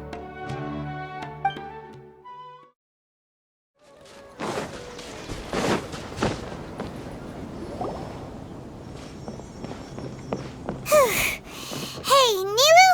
Have you seen Alhaitham anywhere? Alhaitham? Why, what is it? We're trying to track down someone and we need him to pull up some records for us. Oh, I see. Sorry, I don't know where he went. He's always the first to leave after the competition ends, and he never tells anyone where he'll be going. Huh. Yeah, actually, that sounds about right for him. Let me think. To be honest, he doesn't seem very interested in the extravaganza, so he probably doesn't stick around longer than he has to. To him, being a commentator is just extra work he was roped into. Do you guys know of any places he'd go after work? Ooh, maybe. Paimon remembers that his house isn't that far from here, so we might as well check it out.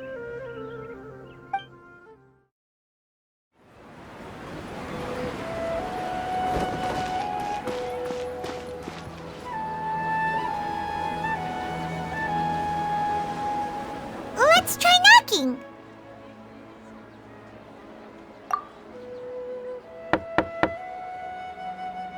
No answer? Maybe no one's home. Hello? Alhaitham? Are you in? We need your help with something. Oh, it's you two? Oh, Kaveh, you're home. Come on in, I'll get the door for you.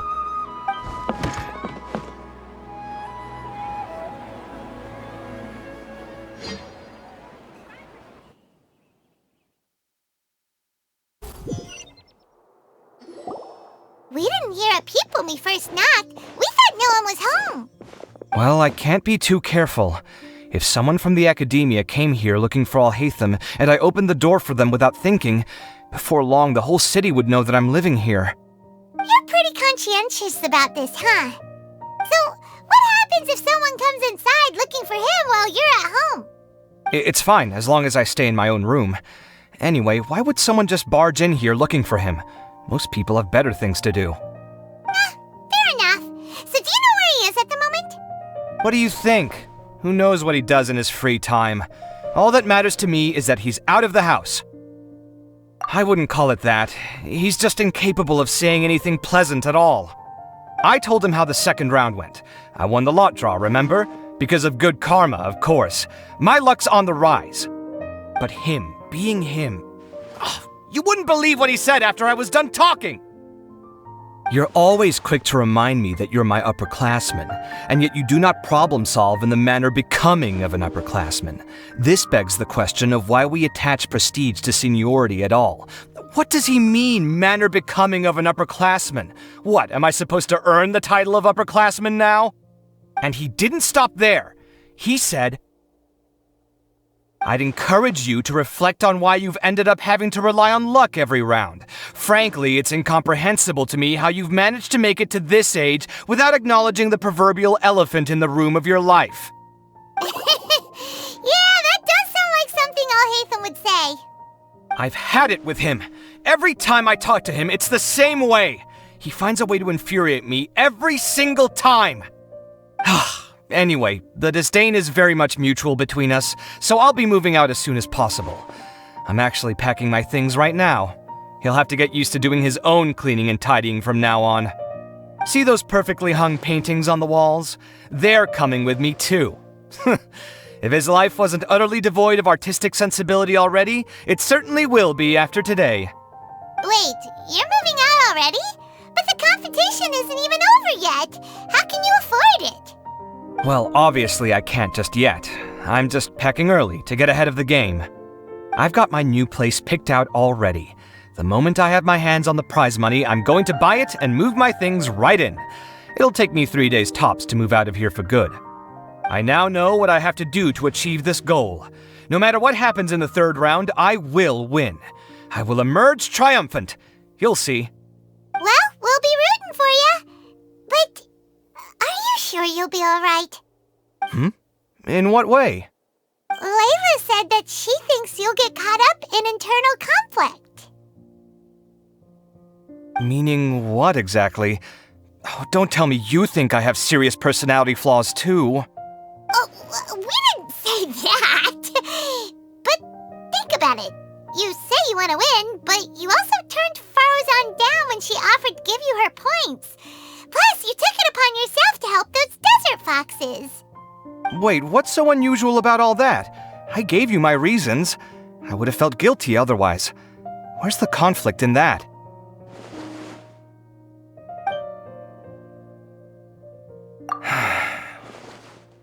Well, when you put it like that, yes, why indeed? It's a good question. I guess it's just in my nature. Plus, if I just did nothing, then there'd be no escaping the blame if something bad came of it later down the line. But thinking like that all the time must make your life so exhausting. Not to mention that by helping out, you put yourself at risk. Fainting in the middle of the desert, for example. Was that really worth it? It's complicated. Look, let's maybe leave this conversation for another time. What was it you needed Alhaitham's help with, anyway? Sachin? Huh. He did actually mention a Sachin recently. I remember he brought a few documents home that day. He was thinking out loud as he looked through them, making some notes and doodling as he went. He even suggested that I should take a look, but I didn't. Give me a moment. Let me go find them.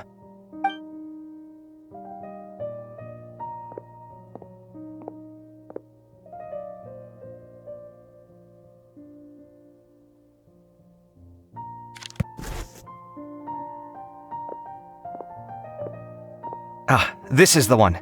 Here, take it. You sure he'd be okay with this? With taking liberties?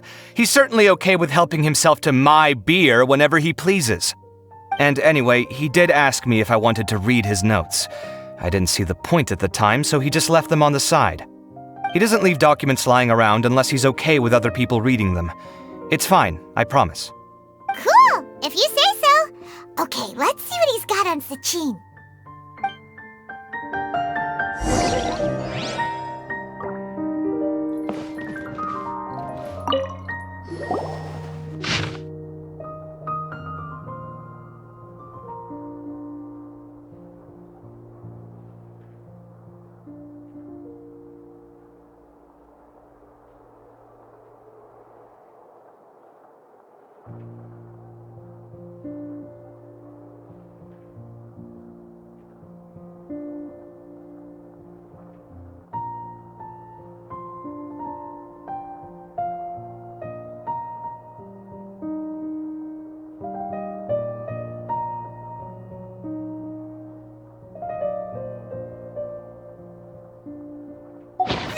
A lot of information. Paimon's getting a headache. So, to sum up, Sachin put the academia in charge of managing his estate and went off to do research, right? He even said that if he really liked one of the contestants, he wouldn't just give them a reward, but his entire estate as well. Oh, that must be worth heaps and heaps of mora. What? Are you serious? All of Sachin's wealth, that's more than I could spend in a lifetime, surely. Heck, if I got chosen, I'd be able to pay off all my debts, then buy a new place, and still have cash to burn. I could build another Palace of Alcazar's Array, except this time, I'd make it 10 times bigger. Oh, then there's that new project in Port Ormos, of course. The bridge renovation. To do it properly would take upwards of... Hey, snap out of it! You're getting way ahead of yourself there, mister! You're right. First I need to focus on winning and moving out of this place. Huh? Wait a moment. There's a loose slip of paper tucked in between these pages. Did Alhaitham write this?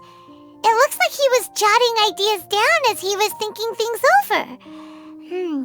Let's see. 2 phrases have been circled. Sachin, dead or alive, unknown, and diadem of knowledge. Some of this stuff is just plain incomprehensible. Is this written in some other language? Let me see. Huh. I recognize this script. Give me a second. Lofty ideals may provide no defense at all against nihilism, but perhaps little decisions can. That's a rough translation anyway. I can't guarantee it's 100% accurate. There's another smaller line of text underneath. Why would he bring that up? Wow! It's so cool that you can actually read this script! We worked together on a project once when we were students. The title was Decoding the Runes and Architectural Philosophy of the Ruins of King Deshret's Civilization. I had to familiarize myself a little with this script at the time. Oh, interesting! thinking.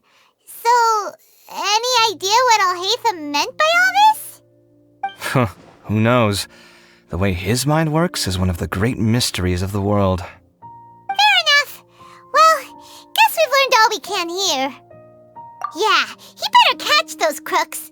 But until then, let's just head out for a stroll.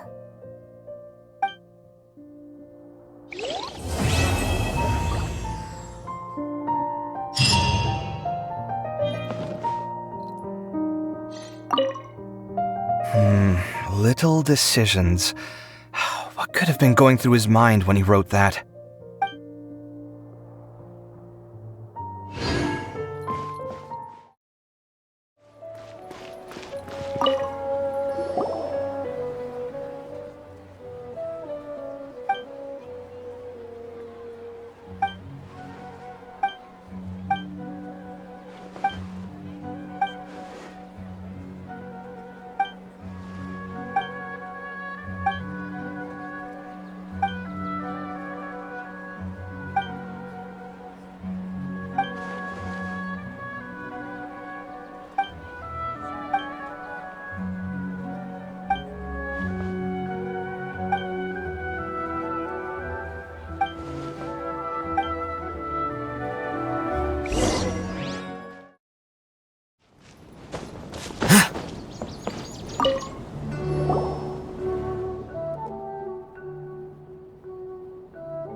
You're here.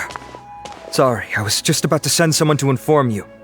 I only just finished interrogating the suspects. What did you find out? Well, lots of unexpected details, let's put it that way. The mercs themselves were surprisingly easy to catch. We just had someone dress up as Sachin and they took the bait. But then it starts to get messy. During the interrogation, we learned that they were hired by Sachin's own child. What? Why would someone want to kidnap their own father? What's up with that? It's anybody's guess at this point. In any event, apparently the guys we caught are just the tip of the iceberg. Most of them are still snooping around outside the city. We're diverting manpower as we speak to try and round them all up. Would you like to come along? Sure! Let's go get to the bottom of all this!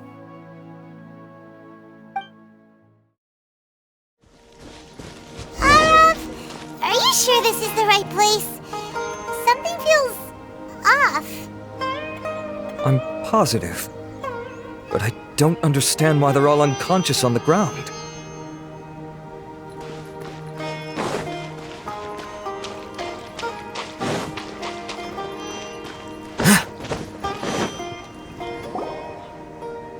Boss, we got more company.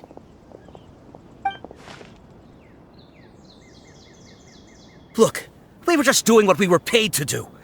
You're punishing the wrong people here. You want the real culprit? It's this guy. He hired us to kidnap Sachin. What happened? Who beat you all up?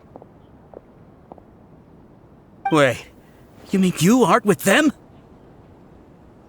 With who? Who did this? First there was this flying brat. Didn't bother asking any questions, just started throwing punches. After that, some guy wearing green came along and interrogated us for a bit. I've got the confirmation I needed. This is the one who masterminded this whole plot. Jawani, Sachin's son. If you have any questions for him, now's your chance to ask them. When you're done, I'm arresting them all and taking them back to the academia for further interrogation. So why did you hire people to kidnap Sachin? What do you think? 20 years ago, he upped and left to go and live a carefree life, not giving a second thought for my welfare. As if that's not bad enough already, he went and put his entire fortune in the care of the academia, along with a contract saying that one day he'd pass it all on to a genius he admired. That's my inheritance, by rights. You expect me to sit back and watch it go to someone else? If he won't give me what's mine, I'll just have to take it from him. Of course! Didn't he say he would be here somewhere, watching the championship from the shadows? So, I figured I'd get some people to nab him. Then I make him change the contract. And if the academia doesn't agree to hand over the goods, I make him publicly announce that I'm his chosen genius. No, the old fart knows how to stay hidden. I'll give him that. He's probably cooped up somewhere watching all this go on and laughing to himself. I already thought he'd gone mad 20 years ago. And who knows what a madman's truly capable of. Diadem of Knowledge? You mean that thing he donated to the academia? Well, I can tell you that it's very expensive. He sold a lot of assets to purchase it back in the day.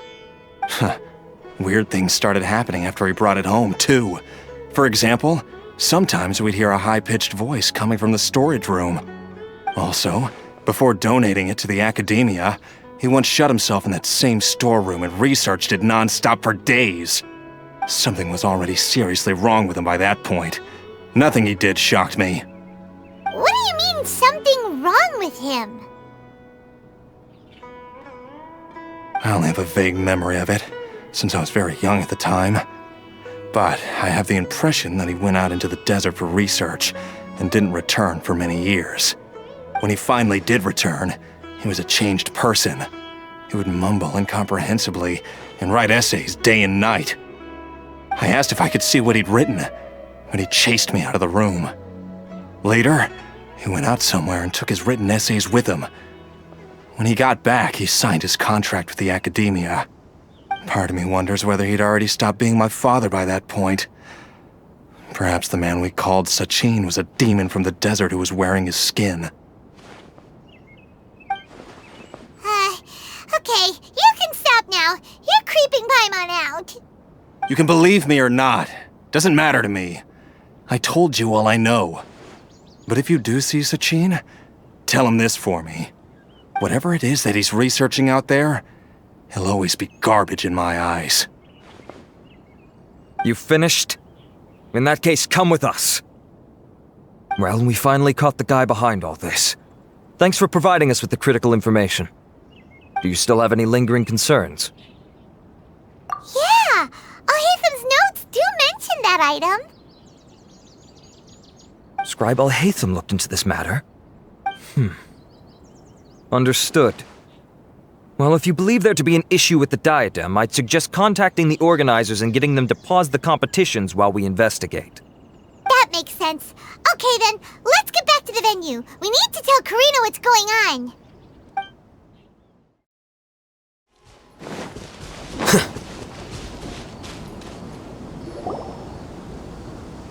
Karina! You're finally back. Where have you been? I looked everywhere for you. The third round's already started. We were out capturing some bad guys who wanted to kidnap Sachin. But that's not important right now. We think there might be something wrong with the Diadem of Knowledge, and we'd like to investigate it. The diadem? That seems unlikely. The Diadem of Knowledge has been used in every extravaganza over the last 2 decades, always without incident. Why has this come up now? This is pretty serious. Let me think. Okay, here's the situation. The diadem is currently in Mount Ima Forest. We moved it there before the third round began. In the third round, contestants have to go into Mount Ima Forest, find the diadem, bring it back, and place it on the stand. The first person to do this gets 4 points. Considering how close the scores are between our contestants, whoever wins this round is very likely to be the winner of the whole competition. As such, I suspect competition to be very fierce. You might not make it in time. I'll mark the diadem's location for you. Please head there immediately. Let's hope nothing happens. All right, let's go! That's weird. The locator stopped working. Is the forest interfering with it? Ugh. Let's just go grab the diadem.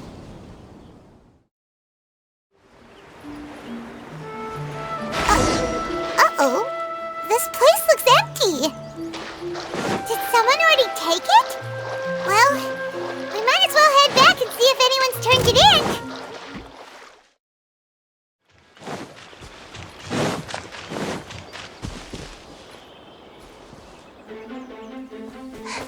Oh, looks like Layla has seized the diadem. But getting to the goal won't be easy.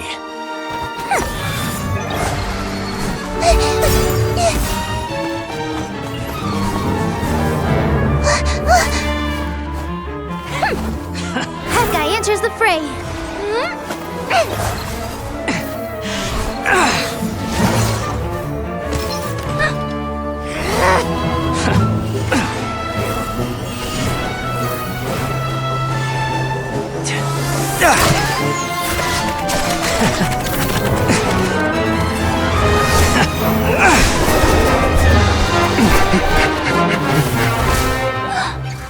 Horizon's device has gone haywire. The competition is heating up. Oh. And here's Kaveh bringing up the rear.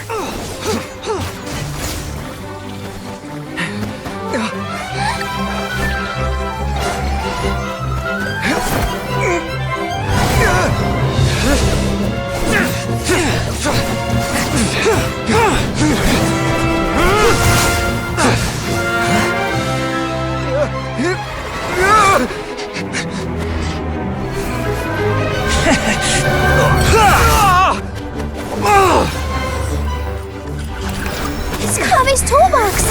Throwing the diadem to its owner!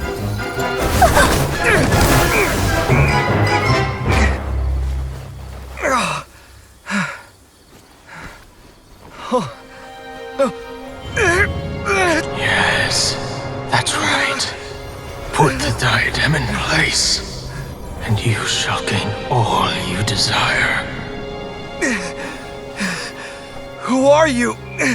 I need you to get out of my head! I am confident that you will not disappoint me.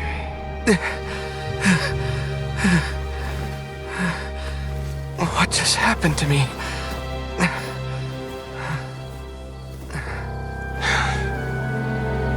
Something's wrong.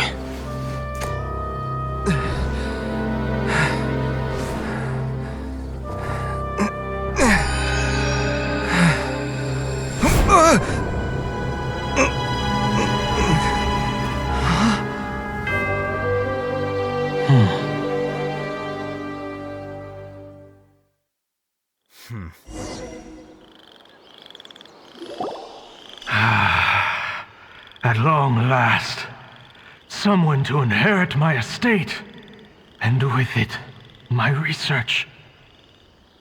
Come, Kaveh. Come to me, my child. How do you know my name? Who are you? I am Sachin. Well, to be precise, I am but a fragment of Sachin's mind. Fate is a curious thing. Seeing you reminds me of another I once met. But you are made of sterner stuff than he, more cognizant of the trials and tribulations of this world. It is you who are worthy to inherit all that I once owned. We meet for the first time, children. But what I mean to say now is of utmost importance. So please, pay attention and bear witness. You have all performed outstandingly in this Interdarshan Championship. The Academia has many rare talents among its ranks, and you are the creme of the creme. But if I were to choose a successor, I would choose you, Kaveh. Not only because you were victorious, but also due to our similarities in character.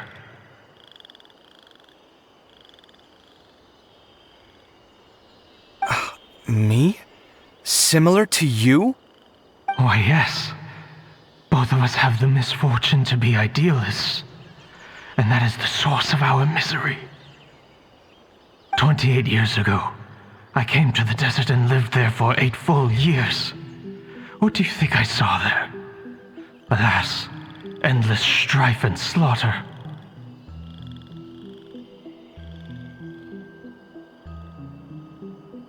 Conflict over water sources, robbing of merchant caravans, exploitation of the people relentlessly, day after day. Beyond the wall of Samiel lay a completely different world from the one I knew. The things I witnessed there tormented me greatly. I wished desperately to find a way to save them.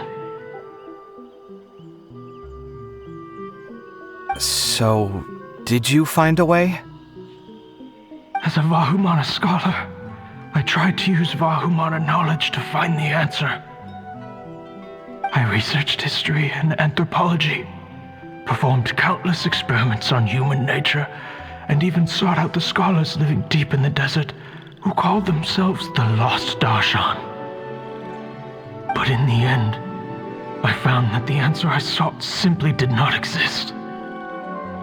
It was not possible to simply assign blame for these transgressions to any one party, for the sins are carved into humanity's very nature. Our nature begets conflict, and conflict begets destruction. This is the inexorable truth. The aim of my research was to draw lessons from history, but what I discovered was that history offers no such guidance. Things can only ever go from bad to worse. After this realization, I could no longer see the meaning in anything that I had ever learned. Consumed by an overwhelming sense of emptiness, I could no longer bear to face life. And so, I decided to bring my life to an end. But before I went through with it, a strange twist of fate led me to come into the possession of this diadem, which has the ability to preserve part of one's consciousness. Into it, I placed my experiences before requesting that the Academia manage my estate. As I thought, the contract you signed with the Academia was in essence your will. But if you'd given up hope on this world, why did you feel the need to do this? I mentioned that I had performed a great many experiments concerning human nature. You may regard this as the very last experiment of them all. The Academia has no shortage of genius talents, nurturing the brightest minds of every generation. And so, with a handsome reward to draw out the worthiest of individuals, my hope was that one day I would find one who could untangle the mystery of human nature once and for all, and help to move the world onto a better path. I see. So you desired a successor who was not only a genius, but who also understood the suffering of ordinary people. Such a person would have a clearer understanding of humanity, society, and the world. Huh? But did you ever consider that wealth numbs the human heart to the pain in the world? Even an idealist may be incapable of following through on your wishes after inheriting your wealth. You are highly intelligent, yet you are not the sort of person who would understand my line of thinking. To me, this is also part of the experiment, part of my investigation into human nature. Whether my successor suffers as a consequence of my research, or succumbs to an indulgence in pleasure-seeking, my research will have progressed. I grieve the fundamental sickness of the world. I regret the unbearable weight of its history. And I lament the research that I failed to complete. And this, Kaveh, my dear child, is why you will be of great utility to me. You're absolutely certain that you want to give me everything you owned? For me to do with as I please? I have faith in what I see in you. Now wear the diadem, Kaveh, and complete the journey that I could not.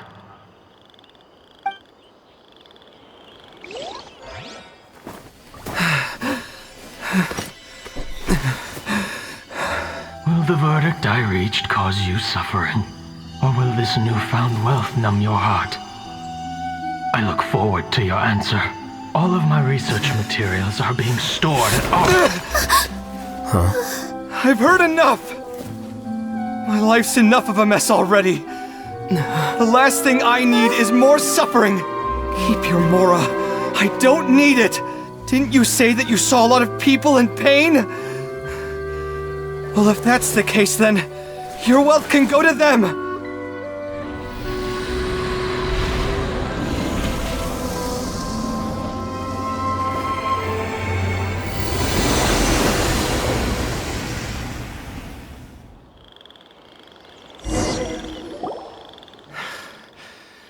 I guess that'll be the end of that. Kaveh. Are you all right? Any physical discomfort? I'm fine. Thanks, Tainari. Don't worry about me. Don't push yourself too hard. Kaveh. Kaveh may have broken the diadem, but he successfully completed the task prior to that. According to the rules, this makes him the victor of round 3. Points-wise, this also makes him the winner of the Interdarshan Championship. As the champion and Sachin's personally designated successor, Kaveh has obtained the rights to inherit the entirety of his estate. For the avoidance of doubt, can you confirm that it is your intention to donate all of Sachin's wealth? Like I said, he thought that the world is a bad place. Well then, let's use what he left behind to change it for the better. Rejecting the world will achieve nothing. He and I, we're not the same. All right. As the scribe, I will make a record of this incident on file. The sages will contact you in person for details on how exactly Sachin's estate is to be used. That sounds fine. I don't know if his research findings were right, nor would I know how to finish his research for him. But what I do know is that by ending this here, no contestants will have to suffer. We won't be the last. There will be more championships to come, and countless future scholars will follow in our footsteps. Sachin's words can only cause pain, but not anymore. No one else has to hear them now. We're all scholars here. I know full well that shutting down his views like this is autocratic and arrogant. Fine by me. I'll bear that responsibility. It's the least I can do. And, well, it's the only thing I can do. Well said. What you've expressed is a sense of justice and idealism that many aspire to, but few dare follow through with. I say this despite the fact that, in my view, it's quite ridiculous. You have long been aware of what your flaws are, but your pride alone prevents you from admitting it.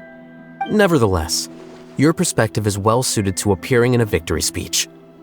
Contestant Kaveh, on behalf of the organizing committee, it is my honor to congratulate you on your victory. What? Please. I don't need your insincere praise. Anyway, this isn't the time or place for debates. Keep your commentary focused on the competition, not my views. Congratulations, Kaveh. Also, you'll need to prepare for the award ceremony. Looks like the ceremony will be held at the main venue. Let's head over and check it out!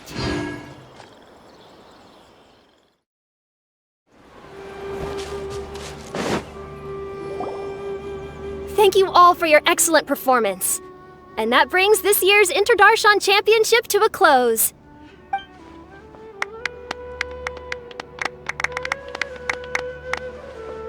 Finally, it gives me great pleasure to invite our champion, Kaveh, to the stage to receive his award.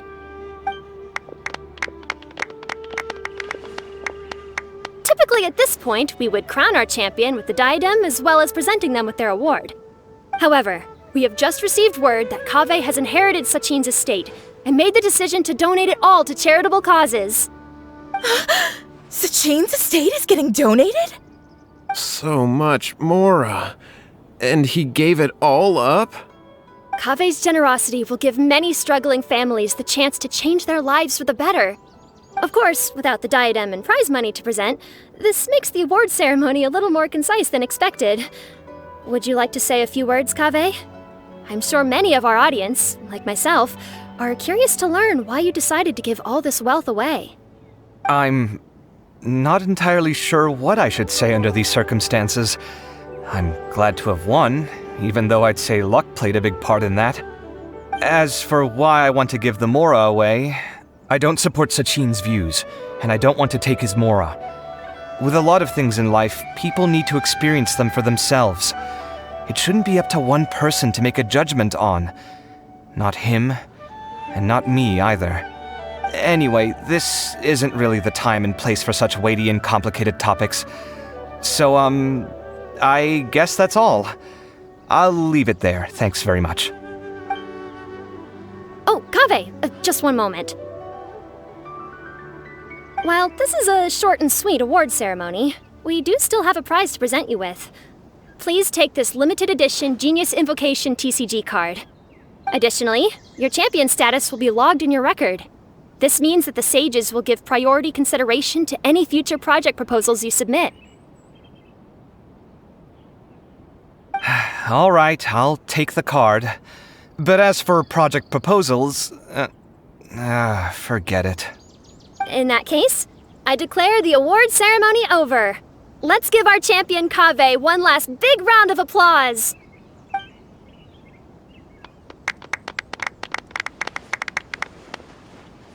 I still don't really get it. The sum of Mora would have been enough for me to live in luxury for my entire life. That just means you're not strange enough to understand the way that geniuses think. Come on, we've still got the whole Wisdom Gala to explore.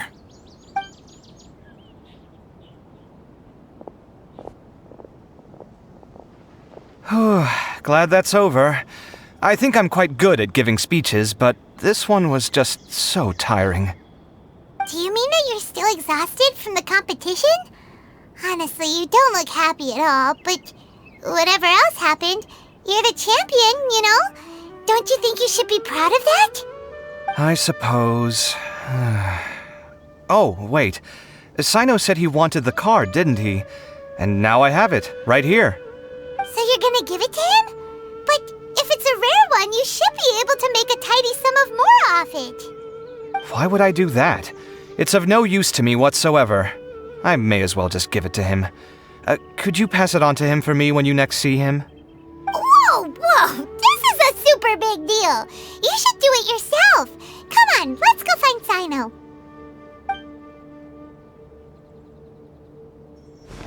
Huh? But I was gonna rest for a while longer. Hey, stop pulling my hair!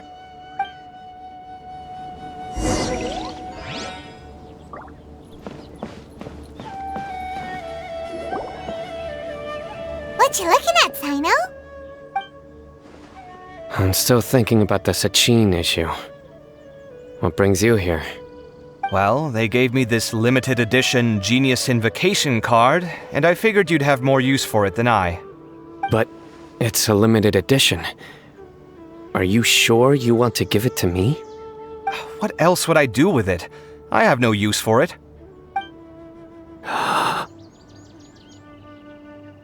But it's limited edition. Kaveh, are you in trouble? You don't have to do all this. Just tell me what's wrong and I will help. Oh, that's not what I meant at all. Yes, I have all sorts of problems, but that has absolutely nothing to do with this card. I'll figure my own issues out by myself. All right. In that case, I accept your generosity.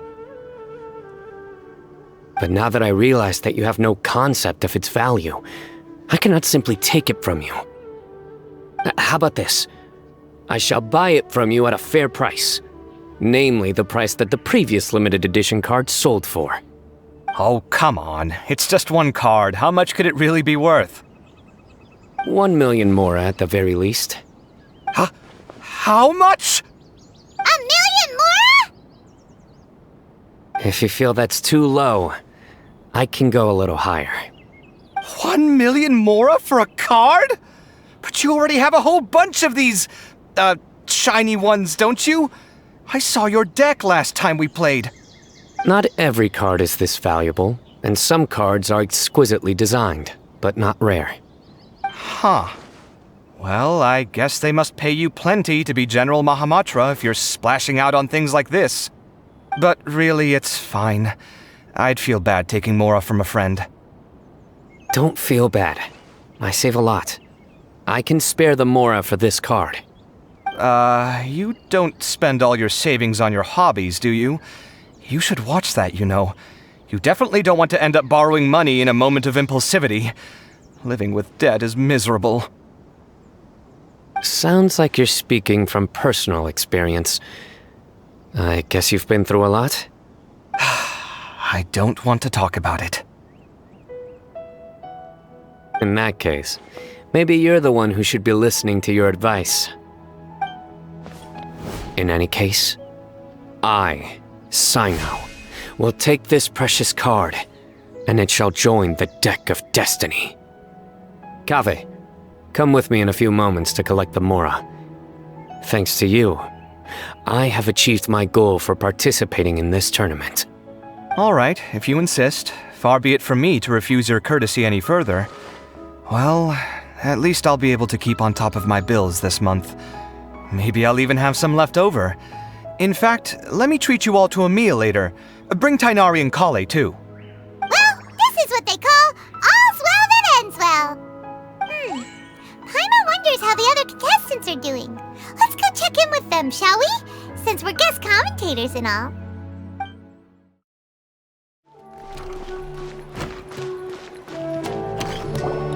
I'm telling you, you can't go wrong taking advice from me on what to wear. Back in the day, my fashion style was considered cutting edge by everyone in the academia. Really? Well, then, sure, Madame Farzan. Maybe you could pick out a few fashionable outfits for us. Farzan! Nilu! Even Dia and Candace are here! What are you all up to? Candace and I bumped into these two while we were strolling through the streets. Madame Farzan here is pretty friendly. When she heard that we were buying clothes, she decided to give us some help. I don't really see anything I'm familiar with. Never mind. We can purchase some textiles and make the clothes ourselves. Let's go with the plain fabric as our base. And embroider red and pink flowers on. Oh, and some green leaves. Oh, wait a sec. You sure that's the latest style? That sounds a lot like what the older folks back home would wear. Don't worry. This style is a timeless classic. No thanks. This is actually sounding pretty weird. Wait. Madame Parzan's right. That style is a classic and used to be mainstream fashion. But these days, there's some other options too. If you don't mind, how about I pick some clothes out for everyone? It's not often that we get to meet up, especially since Candace rarely makes it to Sumeru City. Also, I know a few places where I can get a great bargain. Sure. I'm happy to leave it to you. I'll come with you to have a look. One always has to keep on top of what the youth of today are into. Madame Farazan? Come quick! She's over here! Who are you? We're new in the academia. We saw all the amazing things you did during the competition. Do you have any classes we could sign up for? Of course I do. And you're both very welcome to join. That's great! We can't wait. What's your area of research? Precision mechanics? I'm from Haravatat. Huh? But you seem like an expert in machines. Wait, sorry. I remember now. You were representing the Haravatat Darshan in the championship. Oh, their classes are so boring, though. I'm sorry, ma'am. Let me know if you run any other classes in the future. I'll be there. I knew it. What about you? Aren't you going to leave with your friend? I think you're amazing, Madame Farazan, and I'd like to learn from you for a while, if possible. I can take the class you're teaching as an option, even though cross-Darshan lessons might be a little tough to arrange. But I look forward to learning from you. I see. You're a good egg, child. Don't worry. Study under me, and I promise you, you will get the best teaching available. Thank you so much, ma'am. Well, I won't disturb you any further. See you in class. I don't quite understand what happened there, but congratulations, I think. Traveler, Paimon, would you two like to come and pick out some clothes? Sorry, we can't. We've got a meal with Kaveh later, and we have to check in with all the other contestants before then. Oh, by the way, have any of you seen Hat Guy or Layla? I don't know where Hat Guy went. We just saw Layla not too long ago, though. But she was hanging out with some other Ratahoa students, so we didn't get a chance to speak with her. Are you gonna go and see what she's up to? Ratahoa students? They must be the ones who voted for her to enter the competition, right? Oh, she didn't end up winning, so Paimon wonders how they feel about that. Let's go take a peek.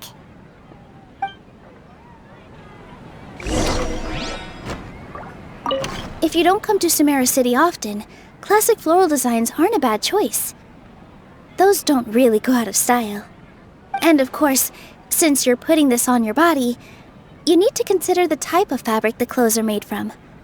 Some materials might look stunning, but they can be terribly uncomfortable to wear. Agreed. After all, is fashion not the constant phasing in and out of classics? In that sense, you could always consider the style I suggested too. Wait, sorry, ma'am, but I think it could be quite a while before the style you recommended comes back into fashion. I actually think the style recommended by Madame Farazan is quite beautiful. Isn't it just? You have a discerning eye, my dear.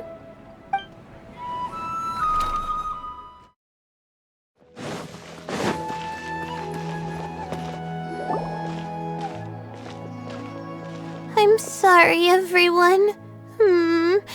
I could have done better in the third round. Oh, stop it. If you're going to beat yourself up after doing as well as you did, how bad does that make us look, huh? Heck, it's not like any of us had the guts to enter the championship. I didn't see the whole thing, but you were the only contestant who scored points in both the first 2 rounds, right? And I heard that you actually found the diadem first in round 3.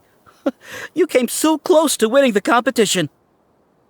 Aw, I just got lucky, I think. That can't be true. You had some really stiff competition out there.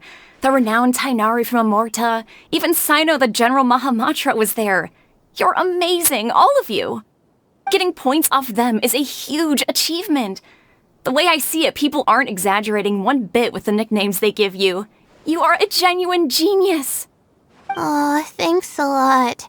But I really don't think I qualify as a genius. In the second round, for instance, I dozed off and somehow found myself beside the device when I came to. Ah, come on, don't be so hard on yourself. We've decided we're taking you out to celebrate, and that's final. Let's go. Cheer up, Layla. The rest of today's all about you. Looks like things are going well for Layla. This is great. We haven't seen Hat Guy since the end of the competition. Oh well, it's almost mealtime. We'd better go meet up with Kaveh and Sino now.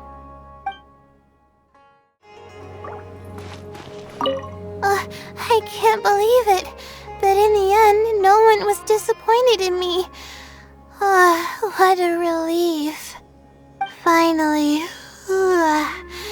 I can get some good sleep.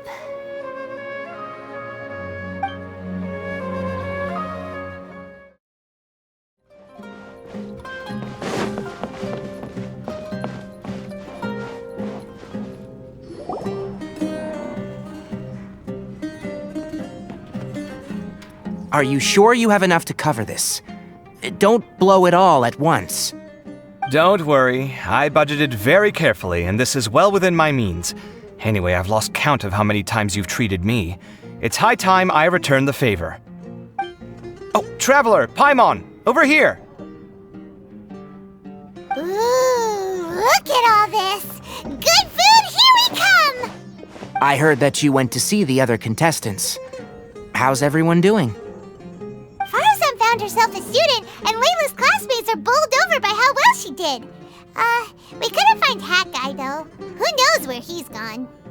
Al-Haytham's gone missing in action, too. The one time I'm actually in a good enough mood to treat him to a nice meal, he disappears without a trace. That guy. Where the heck could he have gone? I still have questions about that note he left. Well, whatever. He can do what he wants. Now, let's eat.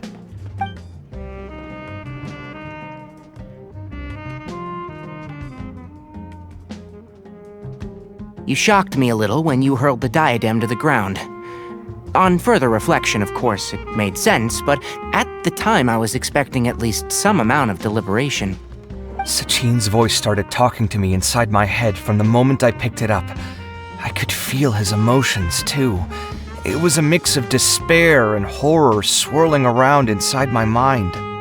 He bombarded me with his ideas relentlessly, like he was trying to brainwash me. It gave me a splitting headache that only got worse as he went on.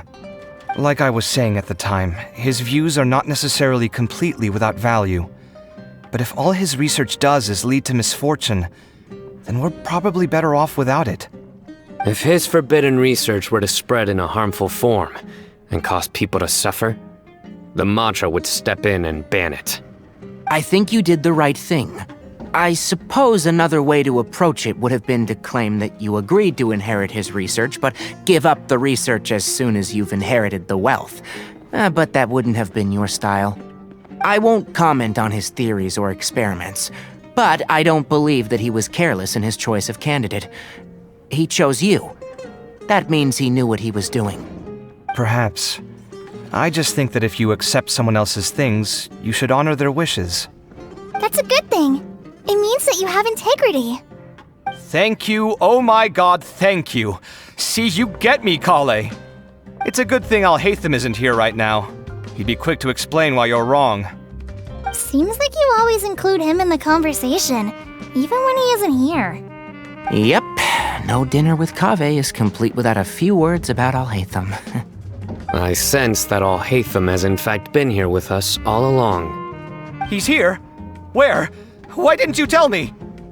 He lives rent-free in each of our hearts.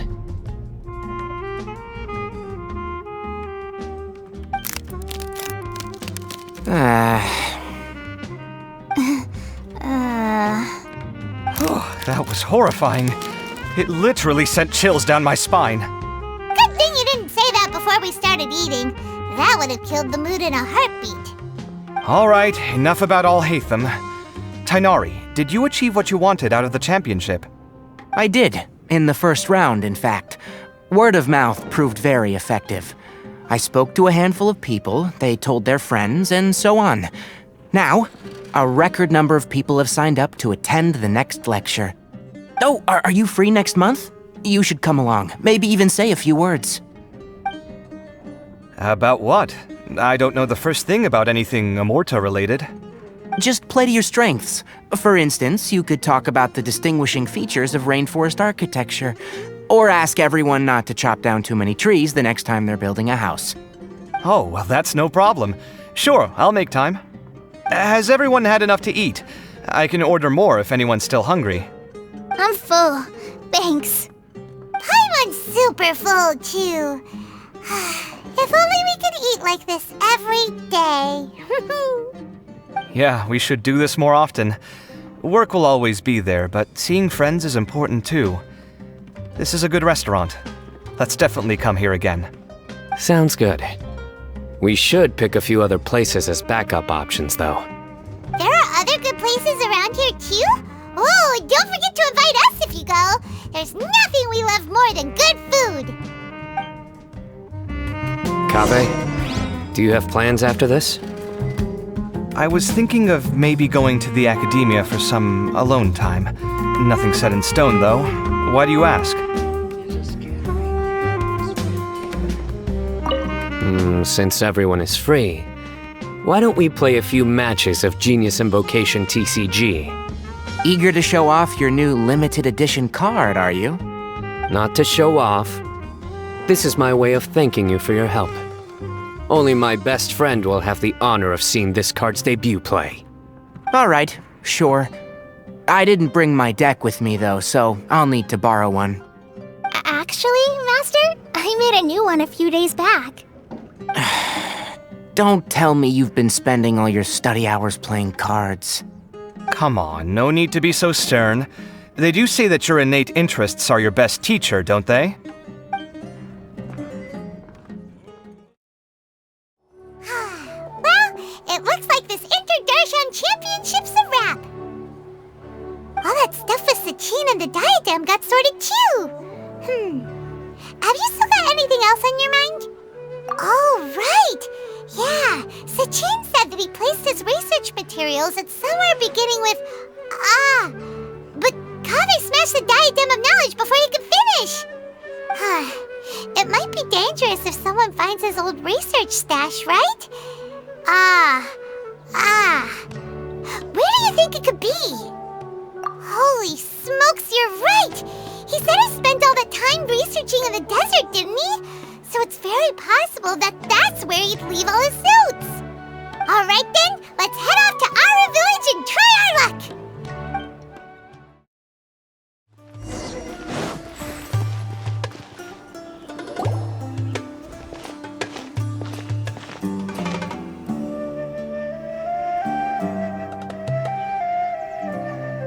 Didn't expect to run into you here.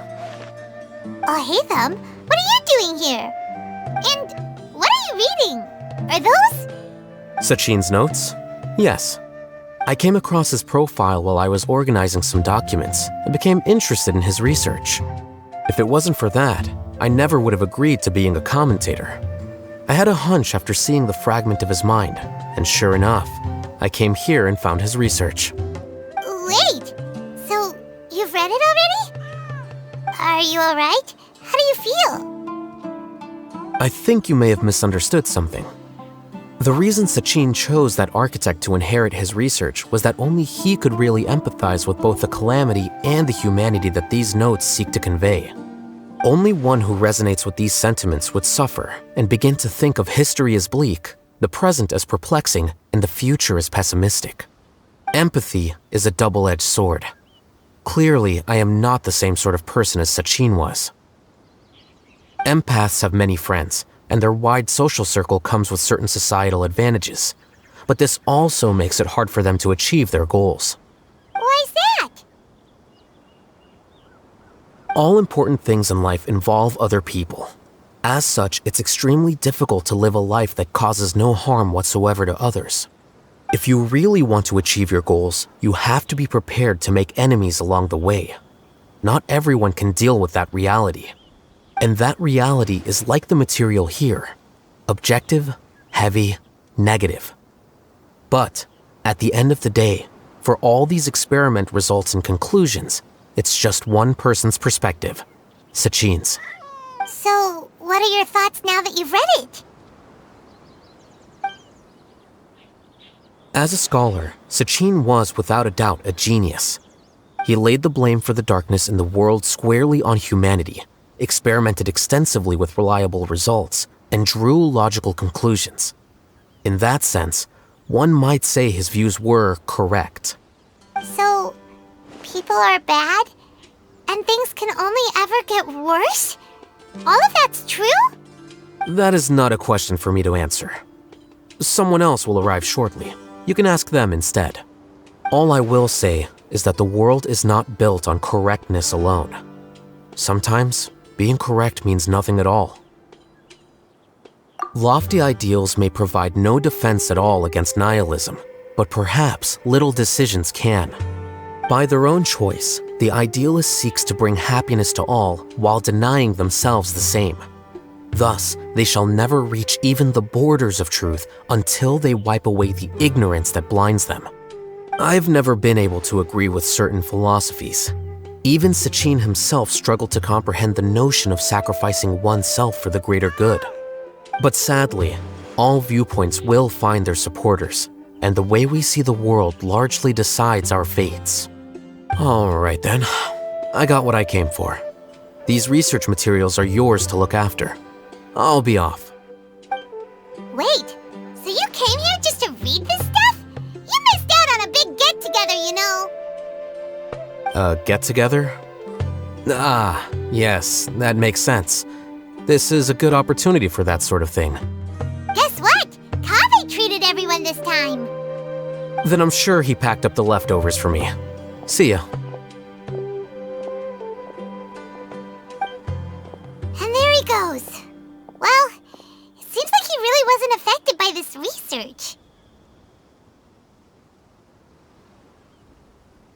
He said that someone else would answer our questions. Who do you think that'll be?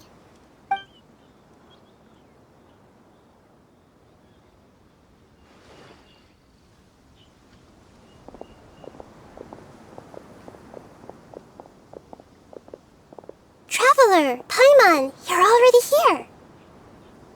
Nihira! Oh, and that guy. Wait, so you asked him to take part in the championship? Yes, it was me. Are you surprised? Did you know that there was something wrong with the diadem from the start? And if so, why didn't you switch it out for another one? Because Sachin's research is not mistaken. He spent his entire life researching this topic, and these materials are a result of that.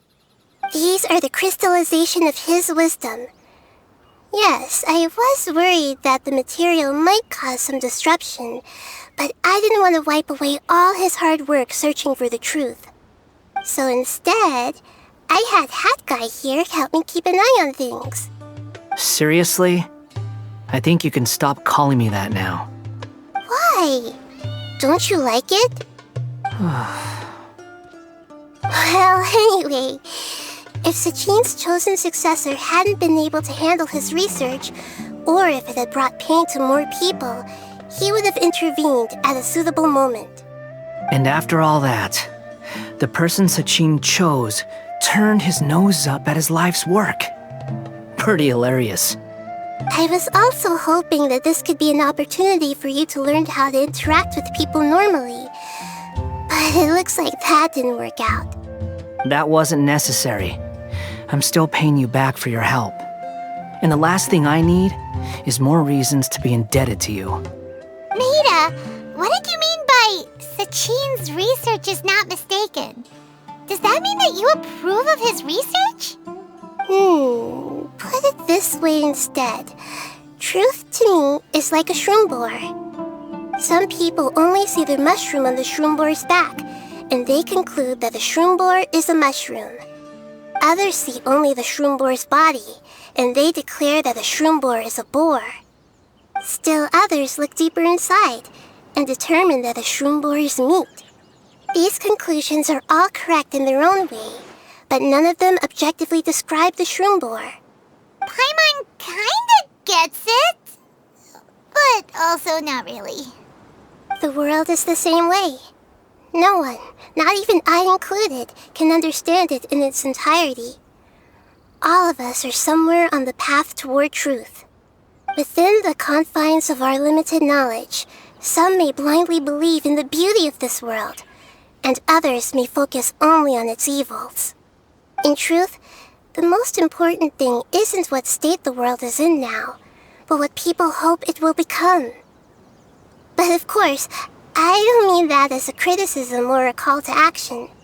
Ultimately, my duty as the God of Wisdom is to guide every form of wisdom to a place where it can find its purpose. That was a long speech. So what are you actually going to do with these research materials? Because Kaveh, as the successor of this research, does not wish to see these ideas disseminated, I will seal it up. But even though Sachin's research could be considered negative wisdom, it is still a building block of the truth. If someone wishes to follow in his footsteps in the future, I will not stop them. I also look forward to the day that a member of the Vahumana Darshan can not only comprehend his theories, but also find a way out from the despair as well. Vahumana doesn't have that kind of talent. Wait, you're not intending to keep me in Vahumana long term, are you?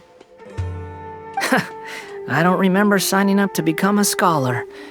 Don't you think I'm useful enough to you as a prisoner? Oh boy, here we go again. You think so? Well, to that, I would say that in Sumeru, even prisoners have a right to an education. I hope that your studies in Vahumana will help you deal with your own fate and learn how best to settle old debts from your past.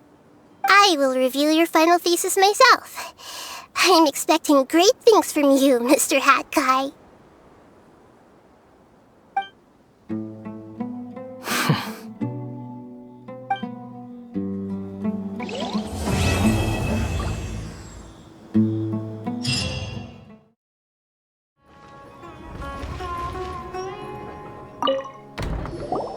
"20 years ago, the Academia had just received Sachin's estate. To celebrate the huge investment, the Academia extravaganza that year was grander than usual. I was very young then, and I remember seeing posters for the Interdarshan Championship all over the city. I couldn't help but mention it to my father. I even told him that I really liked the look of the diadem. It was so unique. So he said, "Why don't I win it, so I can let you play with it for a few days?" That made me very happy, and I nodded enthusiastically. But to my surprise, he didn't win. And when he got back home, he seemed extremely depressed. Later, he left home, saying that he wanted to do some investigating in the desert. The quicksand got him not long after that. For many years, I couldn't face up to it at all. If I just kept my mouth shut, maybe none of it would have ever happened.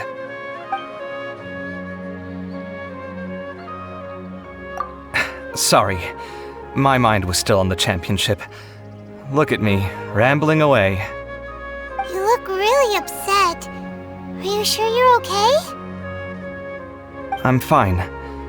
What's past is past. We need to look towards the future.